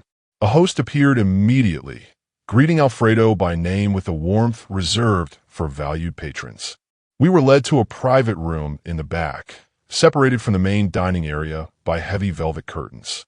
For men already sat at the table, their conversation halting the moment we entered. Alfredo, the oldest one, stood, 60s, silver hair, suit that screamed Roman tailoring. Finally, we were beginning to think you'd reconsidered. Never. Alfredo's hand remained at the small of my back, possessive and steering. Gentlemen, this is Katerina Monaldo, my new assistant. Katerina, these are associates of mine. That's all you need to know. The men assessed me with varying degrees of interest and suspicion. I felt like a specimen under glass, being evaluated for weaknesses. Assistant. Another man spoke, younger, but with eyes that had seen too much. Since when do you bring assistants to these meetings? Since now. Alfredo pulled out my chair with casual authority. Katerina will be handling certain aspects of my operations. It's time she understood the full scope of my business interests. I sat because standing would have drawn more attention. Alfredo settled beside me, close enough that our shoulders nearly touched, and the message was clear to everyone in the room. She's mine. Under my protection. Touch her and answer to me. The dinner was surreal. Courses appeared and disappeared. Food I'd barely tasted because I was too busy trying to parse conversations that spoke in code and implication. They discussed shipments that clearly weren't legitimate goods, investments that sounded like money laundering, personnel issues that might have meant murder. And through it all, Alfredo participated with the ease of someone conducting a business meeting, while I sat beside him and tried not to show my growing horror. At one point, the silver-haired man leaned forward. The Bianchi situation. It's becoming complicated, then uncomplicated. Alfredo's tone was ice. That may require permanent solutions. So implement them. That's why I pay you. The casual way he said it, permanent solutions, made my stomach turn. I must have made some sound because Alfredo's hand found my thigh under the table, squeezing once. A warning or a comfort, I couldn't tell. The dinner stretched past midnight. By the time Alfredo finally stood to leave, I felt like I'd aged years. The men shook his hand with the deference of subordinates, but there was genuine respect there too. Fear, yes, but also loyalty. In the SUV back to the hotel, I sat as far from Alfredo as the seat would allow, staring out the window at Rome's ancient streets. You're upset. Not a question. An observation. Permanent solutions, I said quietly. That's what you call it. That's what the business requires sometimes. He sounded tired. I told him my world exists in gray areas. This is what that looks like. Gray areas? I turned to face him. You were discussing killing someone like you were ordering supplies. I was discussing removing a threat to my operations. There's a difference. Not to the person being removed. No, he agreed. Not to them. But Katerina, you need to understand, in this world, it's eliminate threats or become one. There's no middle ground. No safe neutrality. You either have power or you're crushed by those who do. I didn't sign up for murder. You signed up for discretion, for seeing things and forgetting them, for trusting that I know how to navigate this world in ways you don't. His voice hardened. And you signed up for your mother's life. Or have you forgotten that already? The words hit like a slap. I turned back to the window, blinking against sudden tears. That's not fair. Fair. He laughed, bitter and sharp. Nothing about this is fair, Katerina. Life isn't fair. Your mother getting cancer wasn't fair. You having to flee an abusive ex wasn't fair. Me offering you a way out isn't fair either. It's just the reality we're both living in. So stop expecting fairness and start accepting reality. We rode the rest of the way in silence. When we reached the hotel, I went straight to my suite and locked the connecting door. A symbolic gesture. He had a key. We both knew that, but I needed some barrier, however illusory, between us. I was in bed, still fully clothed, staring at the ceiling when my phone buzzed. A text from Alfredo. We leave for Naples at 8. Be ready. I didn't respond. Another text. I know you're angry. That's fine. Be angry. But you're not leaving. My hand shook as I typed back. I can leave whenever I want. You said so yourself. The response was immediate. Try it. See what happens. I stared at those 4 words, see what happens, and felt ice water flood my veins. Was that a threat? A challenge? A prediction? Before I could overthink it, I grabbed my bag and started shoving clothes into it. I go back to Naples, pack the rest of my things, disappear to another city. Milan, maybe? Or Florence. Somewhere Alfredo Moretti's reach couldn't extend. I made it to the suite door before it opened. Alfredo stood in the hallway, still dressed, looking like he'd been waiting for exactly this. His expression was unreadable. Going somewhere, away from you. I tried to push past him. He blocked me effortlessly, one hand on the doorframe. No, you're not. You can't keep me here. You said I could leave whenever I wanted. I said many things designed to make you feel like you had choices. He stepped in the suite, forcing me backward. But we both know the truth, don't we? You can't leave. Not really. Not without abandoning your mother. Not without losing everything I've given you. Not without admitting that you've sold yourself into servitude for the low price of medical bills and false security. I hate you. The words came out choked. I know. He closed the door behind him. The quiet click somehow more ominous than a slam. But hate doesn't change reality. You're mine, Katerina. You agreed to be mine, and I don't let go of what's mine. I'm not yours. I'm a person. I have autonomy. I have, what? Rights? Freedom. His laugh was cruel. You had those things before you signed my contract, before you cashed my checks, before you let me pay for your mother's survival. You traded your autonomy for security. That was the deal. I backed up until I hit the window, the cool glass against my shoulders, the only solid thing in a world that had suddenly become untethered. This isn't what I agreed to. This is exactly what you agreed to. You just didn't want to see it clearly. He moved closer, and I could smell his cologne mixed with the days where smoke and whiskey and something darker. You wanted to believe I was offering you a job, a normal, reasonable job with good pay and minimal complications. But you knew better. You knew from the moment I handed you that business card that this would cost you more than your time. You just chose not to examine the price too closely. Stop. My voice broke. Just stop. Why? Because the truth hurts. He was close enough now that I could see the gold flecks in his dark eyes, the thin scar through his eyebrow, the barely controlled intensity in his expression. You want me to lie to you? Tell you you're free? That you can walk away anytime? Fine. You're free, Katerina. Walk away. Leave. But know that the moment you do, your mother's treatment stops. The clinic in Rome? They'll discharge her. The apartment in Posillipo? You lose it. Every security I've provided, every protection I've extended, gone. And you'll go back to being a terrified girl running from her past with no money and no hope and a dying mother she can't save. Tears were streaming down my face now, hot and bitter. You're a monster. Yes. He didn't deny it, didn't flinch. But I'm a monster who keeps his promises. I told you I'd save your mother, and I will. I told you I'd protect you, and I will. I told you that working for me meant surrendering your autonomy, and now you're learning what that actually means.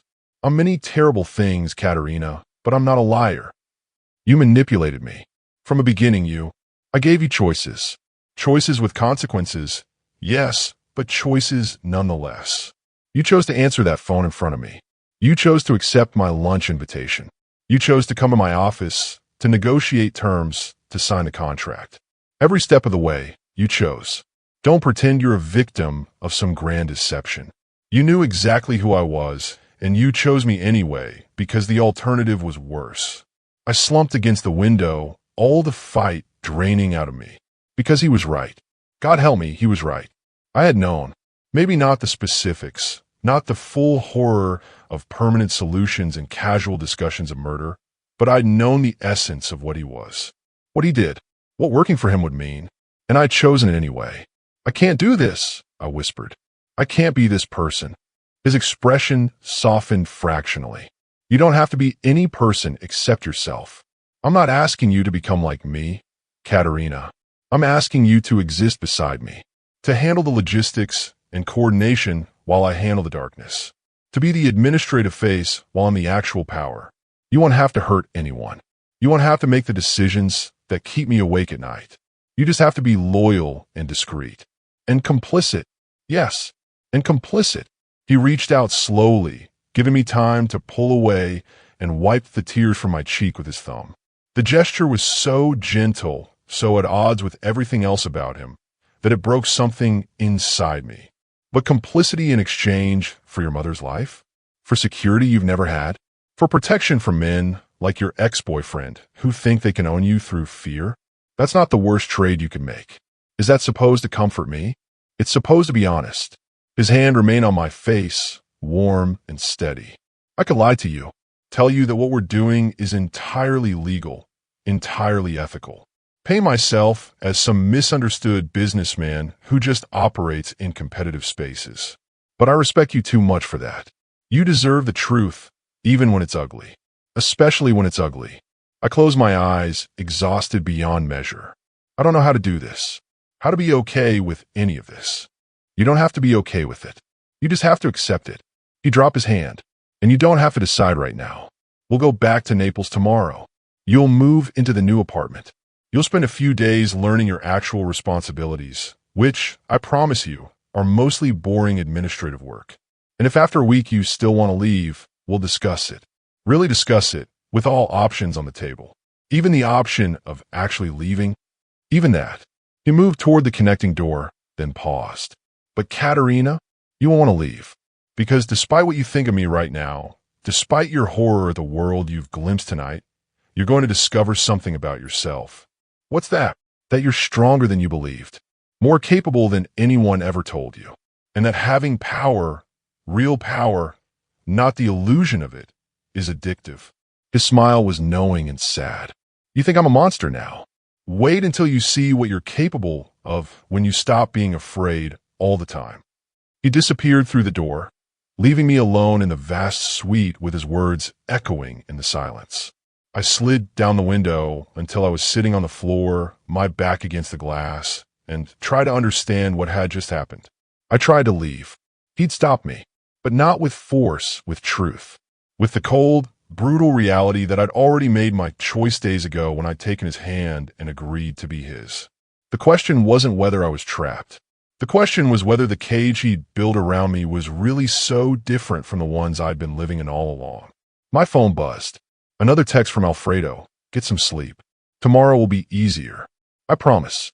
And then, a moment later, for what it's worth, you did well tonight. Most people would have broken down completely. You just bent. That's progress. I stared at the messages until my vision blurred, then finally dragged myself to bed. Sleep came eventually, fitful and filled with dreams of locked doors and keys I could never quite reach. When I woke, sunlight was streaming through the curtains, and someone was knocking on the connecting door. Katerina, Alfredo's voice, surprisingly gentle. It's 7:30. We leave in 30 minutes. But first, there's something you should see. I opened the door in yesterday's clothes, feeling hollowed out and raw. Alfredo stood there with his phone, his expression carefully neutral. Your mother. He handed me the phone. Video call. The clinic wanted you to see her progress. The screen showed my mother in a bright, modern hospital room, nothing like the grim facility in Messina. She looked tired but hopeful, and when she saw my face, her smile was radiant. Katerina, Tesoro, the treatment is working. The doctors say my numbers are improving already. They think, her voice broke with happy tears. They think I might actually beat this. I couldn't speak, could barely breathe. Behind me, I felt Alfredo's presence, silent and watchful. I have to go, Mama. I finally managed.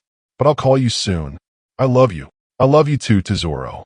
And Katerina, she leaned closer to the camera. Thank you for everything you've done. You saved my life. The call ended. I handed the phone back to Alfredo without looking at him. That's why, he said quietly. That's why you stay. That's why you accept the gray areas and the complicity in the cage. Because that smile on your mother's face, that hope in her voice, that only exists because of the choices you've made. The choices we've made together. He was right, and I hated him for it, and I was grateful to him for it. And I didn't know how to reconcile those contradictory truths into something I could live with. 30 minutes, he repeated. Get ready. We're going home. Home. As if Naples was home now. As if anywhere could be home when I just learned that I'd voluntarily walked into the most elegant prison imaginable. But I got ready anyway. Because what else was there to do? The cage was locked. The key belonged to Alfredo Moretti. And my mother was alive because of it. That would have to be enough. The drive back to Naples was quiet. Alfredo worked on his laptop while I stared out the window, watching Rome fade into the countryside, then the countryside fade into the industrial sprawl approaching the city. We'd left behind whatever hell I'd glimpsed last night, but I was carrying it with me now. The knowledge of what his world actually looked like, the understanding of what my complicity truly meant. When we finally reached Naples, the SUV didn't take me to my old apartment in Chiaia.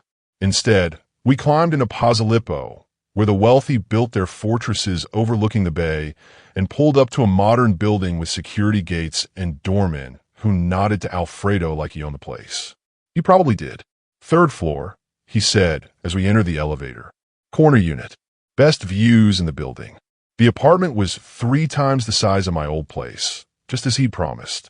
Floor-to-ceiling windows overlooking the bay. An actual kitchen with appliances that looked like they belonged in a restaurant. A bedroom with a bed larger than my entire previous sleeping area. Furniture that was modern and expensive and utterly impersonal. The movers brought your things yesterday, Alfredo said, gesturing to boxes stacked neatly in the corner. Everything else is new. If you need anything changed, tell Elena. I walked through the space, feeling like an intruder. This wasn't mine. This was his, another piece of property he'd acquired, another investment he was managing. There's a security system. He showed me a panel by the door. Cameras on all entrances. The building has 24-hour security. No one gets up here without authorization. To keep people out or keep me in. He didn't smile. Both, if necessary. I should have been angry.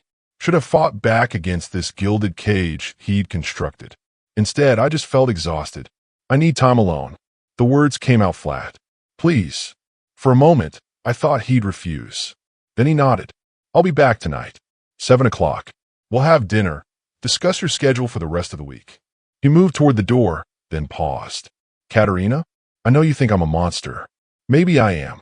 But everything I've done has been to protect you. Try to remember that. Then he was gone, and I was alone in this beautiful prison with my boxes and my thoughts, and the growing realization that I'd made a mistake I couldn't undo. I spent the afternoon unpacking in a daze, hanging clothes in a closet bigger than my old bathroom, arranging toiletries in a marble bathroom that belonged in a spa. Each item I placed felt like another nail in a coffin I was building for my old self. At 4 o'clock, my new phone rang. An unknown number, but in Alfredo's world, every number was unknown until it wasn't. Hello, Katerina Monaldo. A woman's voice, professional and cold. This is Dr. Russo from the clinic in Rome. I'm calling about your mother's treatment. My heart stopped. Is she okay? Did something happen? She's fine. Better than fine, actually. The initial response to treatment has been remarkable. But there's been a complication with her insurance authorization. The billing department flagged some inconsistencies in the payment structure. Inconsistencies? What does that mean? It means the anonymous payment that was made, it was flagged as potentially fraudulent. We're required by law to investigate any large cash transfers that lack proper documentation. Until we can verify the source of the funds, we'll need to suspend treatment. The room tilted. Suspend? You can't. She's responding well. You just said, I understand this is distressing, Signorina Monaldo, but our hands are tied by regulations. If you can provide documentation proving the legitimacy of the payment, we can resume immediately. Otherwise, she trailed off, letting the implication hang. How long do I have? 48 hours. After that, we'll have to discharge her. The call ended, and I stood frozen in my new apartment, phone clutched in my shaking hand. This couldn't be coincidence. Couldn't be random timing. The payment had been fine for days, and now suddenly there were complications? My phone rang again immediately. This time, I knew who it would be before I answered. Did you get the call? Alfredo's voice was calm, almost gentle. You did this. Not a question, an accusation. I did nothing. The clinic's billing department operates independently. These things happen with large anonymous payments. They trigger automatic fraud alerts. He paused. But I could fix it. One phone call, and the documentation they need appears. Your mother's treatment continues without interruption. Why? The word came out strangled. Why would you do this? Because you needed to understand something, Katerina. You needed to see clearly what your choices actually are. His tone remained maddeningly even. You spent last night and all of today convincing yourself you could find a way out. That maybe you could work for me for a few months, save some money, then leave. Go back to being invisible. Go back to your old life with the added benefit of your mother's health. Am I wrong? I couldn't answer because he wasn't wrong. I'm showing you, gently, I think, considering the alternatives, that there is no going back. Your mother's survival doesn't just depend on money. It depends on my continued willingness to provide that money. Your safety doesn't just depend on security systems. It depends on my continued willingness to protect you. Everything in your life now flows through me. I'm not the cage, Katerina. I'm the entire world you inhabit. You're threatening my mother. My voice was barely a whisper. To control me. I'm demonstrating reality. There's a difference. He sighed, and for the first time, he sounded almost tired. You keep trying to find the escape hatch, the loophole, the way to accept my help without accepting me. But it doesn't work like that. You don't get to cherry-pick the benefits while rejecting the cost. So I'm making the cost explicit. Crystal clear. No more ambiguity. You're a monster. The words had lost their power through repetition. Yes, we've established that. The question is, are you willing to live with a monster to save your mother? Because that's the choice. Not whether you like me, or trust me, or approve of my methods. Just whether you'll stay. And if I don't, if I refuse, then your mother gets 48 hours more of treatment before they discharge her. You lose this apartment. You lose the job, the salary, the security. And you go back to exactly where you were a week ago, desperate, powerless, and watching someone you love die because you can't save them. His voice hardened, but at least you'll have your pride, your moral superiority, your certainty that you didn't compromise yourself for something as mundane as survival. Will that comfort you when she's gone? I slid down the wall until I was sitting on the expensive hardwood floor, phone pressed to my ear, tears streaming silently down my face. I hate you, I whispered. I know, but you'll stay anyway, because hate doesn't matter when measured against love. And you love your mother more than you hate me. That's not weakness, Katerina. That's just being human. What do you want from me? The question came out broken. Really want? Because this isn't just about having an assistant. You could hire anyone. So what am I to you? The silence stretched so long I thought he'd hung up. Then, you're proof. Proof of what? That I can still create something instead of just destroying. That I can protect instead of just threatening. That there's more to me than the monster everyone sees.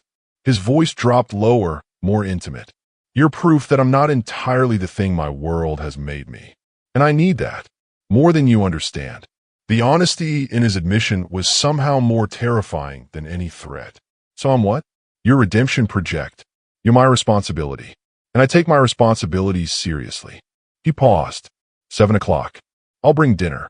We'll talk through the rest of the week's schedule. And Katerina? The call to the clinic fixing the payment issue will be made at 7:15. After you've decided to stay. That's not a decision. That's coercion. Call it whatever helps you sleep at night. I'll see you in 3 hours. He hung up, leaving me alone on the floor of my beautiful cage with 3 hours to decide whether to fully surrender or watch my mother die as a consequence of my pride. I spent those 3 hours in a strange, dissociative state.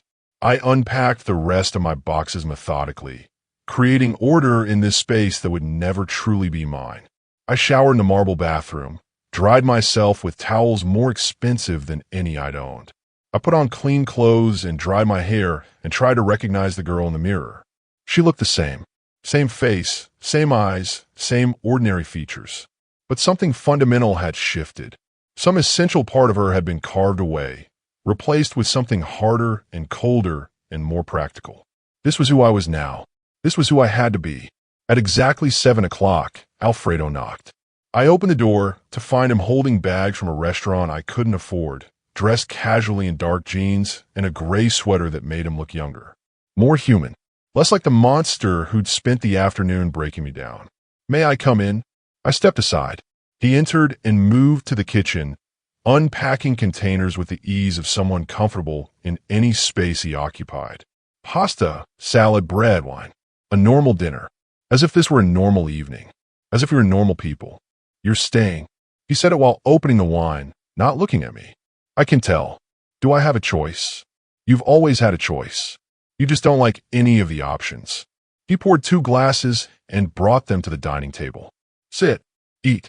You haven't had anything all day. I sat because standing felt like resistance for resistance's sake. He was right, I was staying. We both knew it. The only question was how much dignity I could salvage from the surrender. I need something from you, I said as he served the pasta. If I'm doing this, really doing this, accepting all of it, I need one thing. Name it. Honesty. Complete honesty. No more tests or lessons or demonstrations. If you're going to control every aspect of my life, I need to understand why. I need to see the full picture, not just the pieces you think I can handle. He studied me for a long moment. Wine glass paused halfway to his lips. Then he nodded. Agreed. Full transparency. Starting now. Starting now, I confirmed. So tell me, what are you really preparing me for? Because this isn't just about having an assistant. You're training me for something. What is it? His smile was slow, almost proud. I'm building an empire, Katerina. Not just maintaining what I have, but expanding it, legitimizing it, transforming it from something that operates in shadows into something that can exist in daylight. And I need someone on my side who understands both worlds. Someone who can manage the legitimate face while I handle the shadows. Someone who's smart enough to coordinate everything and loyal enough to never betray me. You're grooming me to be your partner. In business, yes. Eventually, once you've proven yourself, once you've learned how power actually works in this city. He leaned forward. You think small, Katerina. You think in terms of survival, of getting through the day. I'm teaching you to think bigger, to see opportunities instead of just obstacles, to use power instead of being crushed by it. And if I don't want that, if I just want to do my job and go home, then you'll do your job and go home. But I don't think that's what you want. Not really. His eyes locked onto mine. I think you've spent your whole life being told you're ordinary, being treated like you're invisible. And part of you believed it. But I see what you could become. What you could be if someone actually invested in your potential instead of just exploiting your desperation. You're exploiting my desperation right now. I'm using your desperation to show you there's more to you than desperation. He reached across the table and took my hand before I could pull away. Stay. Not because you have to, but because you want to see what happens next. Because despite everything, the fear, the horror, the moral compromise, some part of you is curious. Some part of you wants to know what it feels like to have real power. He was right, and that realization was more terrifying than anything else that had happened. Because underneath the fear and the anger and the resentment, there was curiosity. There was a dark, hungry part of me that wanted to see where this led, that wanted to discover what I could become in his world. 7:15, I said quietly. Make the call. His expression didn't change, but something in his eyes shifted, satisfaction or relief or something more complex. He pulled out his phone, dialed, and spoke in rapid Italian to whoever answered. The conversation lasted less than 2 minutes. When he hung up, he met my gaze steadily. Done. The payment documentation will be filed within the hour. Your mother's treatment continues without interruption. I nodded, throat too tight for words. Eat, he said gently, releasing my hand. You need your strength. Tomorrow we start properly. And Katerina, yes. Thank you for trusting me. I know how much that cost you.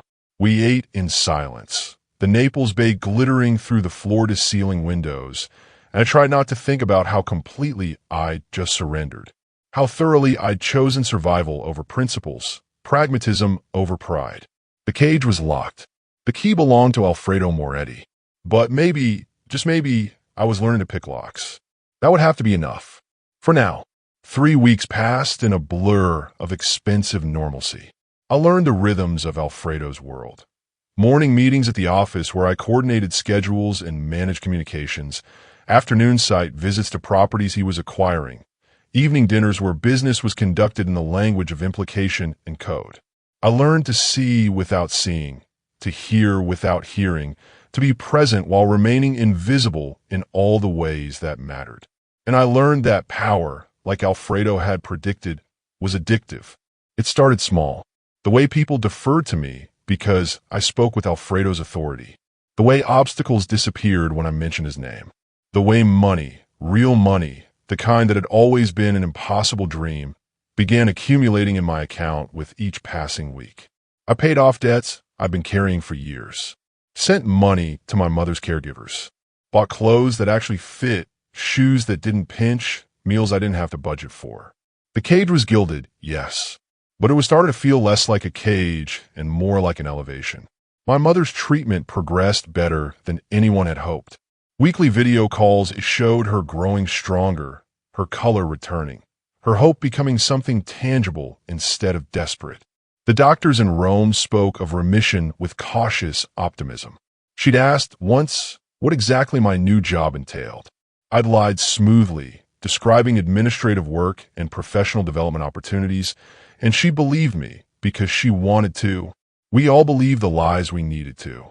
Alfredo kept his promise about transparency to a point. He explained his business operations with brutal honesty. The legitimate real estate ventures that laundered money from less legitimate sources. The import-export business that moved both legal goods and illegal substances. The network of political connections maintained through strategic donations and carefully applied pressure. He showed me the machinery of corruption and called it survival. And the terrifying part was how rational it all sounded when he explained it. But there were still pieces he kept hidden. Phone calls he took in private. Meetings I wasn't invited to. Moments when his expression would shudder, and I'd know I was seeing the edge of something darker. Something he wasn't ready to show me yet. I told myself it was fine, that I didn't need to know everything, that my role was administrative, peripheral, safely distanced from whatever true darkness existed at the center of his operations. I was wrong. It started on a Tuesday morning in early December. I arrived at the office to find Elena waiting by my door, her usual professional mask cracked with something that looked like fear. He needs you. Now. His office. I'd learned to read the gradations of urgency in this world. This was different. This was serious. Alfredo was standing at his windows when I entered, hands in his pockets, staring out at the bay. He didn't turn when I closed the door. Do you know what I did before I met you? His voice was carefully controlled, which meant he was furious about something. Before I offered you that business card at Bella Vista? No, I had you investigated. Thoroughly. Background check, financial records, employment history, medical records. I knew about your mother's cancer, about your debts, about Marco and the restraining order you couldn't get approved. He finally turned to face me. I knew everything about you before we ever spoke. Do you understand what that means? My stomach clenched. You targeted me. This was never random. Nothing in my world is random, Katerina. I've been looking for someone like you for months. Someone desperate enough to be loyal, smart enough to be useful, vulnerable enough to be controlled. And then you walked into my restaurant and answered that phone in Sicilian. I knew I'd found exactly what I needed. The floor felt unstable beneath me. What are you saying? I'm saying that your mother's illness wasn't an opportunity one exploited. It was the reason I chose you. He moved closer, and I forced myself not to retreat. I'm saying that every choice you thought you were making, every decision you agonized over, was a choice I'd already predicted. Engineered, even. I didn't offer you freedom and then take it away. I never offered you freedom at all. Just the illusion of it. Why are you telling me this? The words came out hollow. Because something's changed. Something I didn't anticipate. He was close enough now that I could see the tension in his jaw, the way his hands had clenched into fists. Marco, your ex-boyfriend. He's in Naples. The world tilted. What? He's been here for a week. Following you. Watching. He knows where you live, where you work. My security spotted him 3 days ago, but I wanted to confirm his intentions before telling you. Alfredo's expression was granite hard. He's not here for reconciliation, Katerina. He's here because he thinks someone stole what belongs to him. And men like that don't leave quietly. I couldn't breathe. Marco, here. After months of silence, after I'd finally started believing I was safe, I want you to move into the villa. Alfredo's tone left no room for negotiation. Tonight, until this is resolved. Resolve how?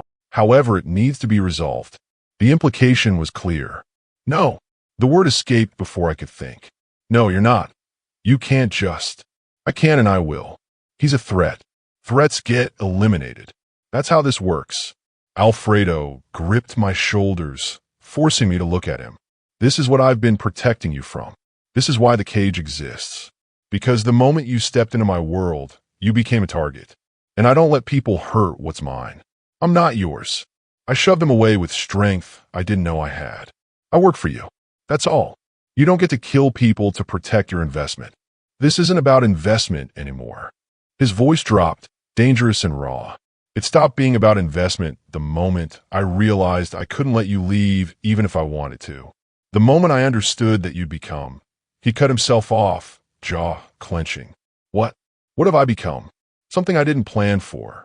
Something that complicates everything. He turned back to the windows, shoulders rigid. Just move to the villa. Please. Let me handle this my way. And if I refuse, then I have you forcibly relocated for your own safety. And I handle Marco anyway, with or without your permission. He glanced back at me. But I'd rather have your cooperation. I'd rather you trust that I'm doing this because, again, he stopped himself. The unfinished sentences were more terrifying than anything he'd actually said. I need time to think.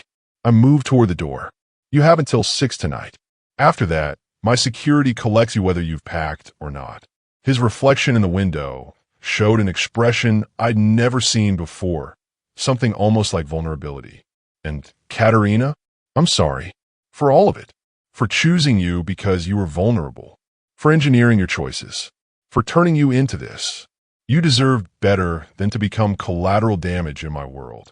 I left without responding, my mind spinning with revelations I didn't know how to process. I spent the day and a daze, going through motions while my thoughts raced. Everything I believed about my choice, about having agency, however limited, had been an illusion. Alfredo had orchestrated everything from the beginning. I wasn't a person who'd made desperate decisions. I was a pawn who'd moved exactly as predicted. At 4 o'clock, my phone rang. Unknown number. I answered out of habit. Katerina. Marco's voice sent ice through my veins. I know you're there. I know you can hear me. How did you get this number? Does it matter? I found you. That's all that matters. His tone was casual, conversational, which made it more frightening. You thought you could just leave? Start a new life? Forget what we had. We didn't have anything, Marco. You control me. That's not love. And what do you think your new boyfriend is doing? That businessman you're working for? He laughed, bitter and sharp. I've been watching you, Tesoro. I know you're living in his apartment, taking his money, spreading your legs for. Stop. My hand was shaking so hard I could barely hold the phone. Come back to Messina. Tonight. Or I make things very uncomfortable for you and your wealthy protector. I have friends in Naples too, Katerina. Friends who understand that sometimes women need to be reminded where they belong. The call ended. I sat frozen, phone still pressed to my ear, and understood with perfect clarity what Alfredo had been trying to tell me. This wasn't about business or control or power games. This was about survival. Marco would never stop, would never let me be free, would keep coming until someone made him stop permanently. And Alfredo was offering to be that someone. At 5:30, I called him. I'll move to the villa. My voice was steady despite everything. Tonight. But Alfredo, yes. Whatever you're going to do about Marco, I don't want to know. I don't want details or confirmation or evidence. I just want him gone. Permanently. Do you understand? Silence. Then, I understand. And, Katerina, thank you for trusting me with this. I'm not trusting you. I'm accepting reality. There's a difference. Perhaps. But it's a start. He paused. The car will collect you at 6:30. Pack light. Everything you need will be provided. Of course it will. Everything's always provided. That's how the cage works. Yes, he agreed quietly. That's exactly how it works. The villa looked different when I arrived after dark. Less like a display of wealth and more like a fortress. Security at the gates, cameras everywhere, men in black suits stationed at strategic points. Alfredo met me at the door personally, taking my single bag with unexpected gentleness. The guest wing, completely separate from my quarters. You'll have privacy. He led me through marble hallways to a suite that was larger than my entire Posillipo apartment. Anything you need, just ask. You're safe here, Katerina. I promise. Don't make promises you can't keep. I never do. He set my bag on the bed, then turned to face me fully. There's something else you should know. Something I should have told you weeks ago. My stomach dropped. What now? This, you being here, working for me, becoming part of my world. It was always about more than just having an assistant. He moved closer, and I saw something in his expression I'd never seen before. Uncertainty. I told you that you were proof I could still create instead of destroy. That was true, but it wasn't the whole truth. Then what is? You're my exit strategy. The words hung between us. Everything I'm building, the legitimate businesses, the political connections, the social standing, it's all preparation for leaving this world behind.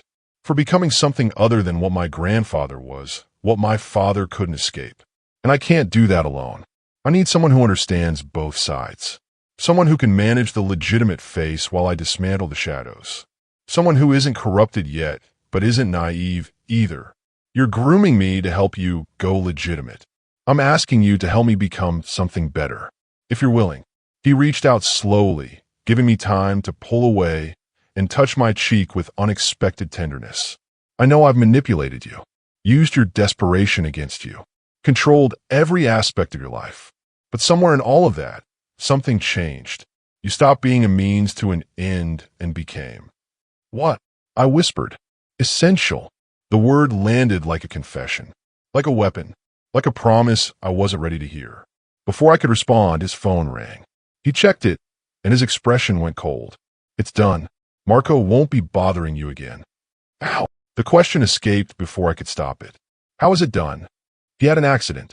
Fell from his apartment balcony in Messina tonight. Very tragic. Alcohol was involved. The police are ruling it accidental. His tone was flat, emotionless. That's all you need to know. I should have felt relief. Or horror. Or something. Instead, I just felt numb. So that's what my safety costs. A man's life. A man who would have hurt you. Who would have kept hunting you until one of you is dead. I didn't give you this problem, Katerina. I just solved it. He moved toward the door. Get some rest. Tomorrow we start planning your future. Our future, if you'll have it. He left me alone in the guest wing with my thoughts and my complicity and the knowledge that I'd crossed a line I could never uncross. I'd asked Alfredo to eliminate a threat, and he'd done it. And instead of horror, I felt the most dangerous emotion of all, gratitude. I walked to the window overlooking the bay, Naples glittering in the distance like fallen stars, and finally understood what Alfredo had been trying to teach me. Power wasn't about having choices. It was about deciding which consequences you could live with. And I could live with Marco being dead. That realization should have terrified me. Instead, it felt like freedom. Epilogue. 6 months later, I stood in Alfredo's office, our office now, reviewing acquisition documents for what would become the legitimate centerpiece of our expanding empire. My mother was in remission, living in a comfortable apartment in Rome near her clinic. I spoke with her weekly, maintaining the fiction of my normal job, my normal life. Nothing about my life was normal anymore. Alfredo entered without knocking, holding 2 glasses of wine. The Bianchi deal closed. We're officially legitimate in 3 major sectors now. Congratulations. I accepted the glass. Only a dozen more shadow operations to dismantle. We'll get there. He settled into the chair across from my desk. Not his desk anymore, but mine, and studied me with that familiar intensity. Any regrets? I thought about the girl I'd been 6 months ago. Desperate, powerless, running from threats she couldn't escape. I thought about the woman I'd become. Complicit in murder, partner to a criminal, architect of my own gilded cage. No, I said honestly. No regrets. Liar. But he smiled when he said it. Maybe, but it's a lie I can live with. He raised his glass. To beautiful lies and ugly truths. And to the consequences we choose to accept. We drank, and through the window, Naples spread out below us like a kingdom we were slowly learning to rule together. The cage was still locked, but I discovered something Alfredo had known all along. Sometimes the only difference between a cage and a throne was which side of the bars you were standing on. And I learned to pick locks after all. Thank you for watching this story to the end. If you enjoyed this story, you will surely love the next one. It's as crazier and more intriguing as you can ever imagine. So do check it out. Click on the image showing on your screen right now to watch the next one.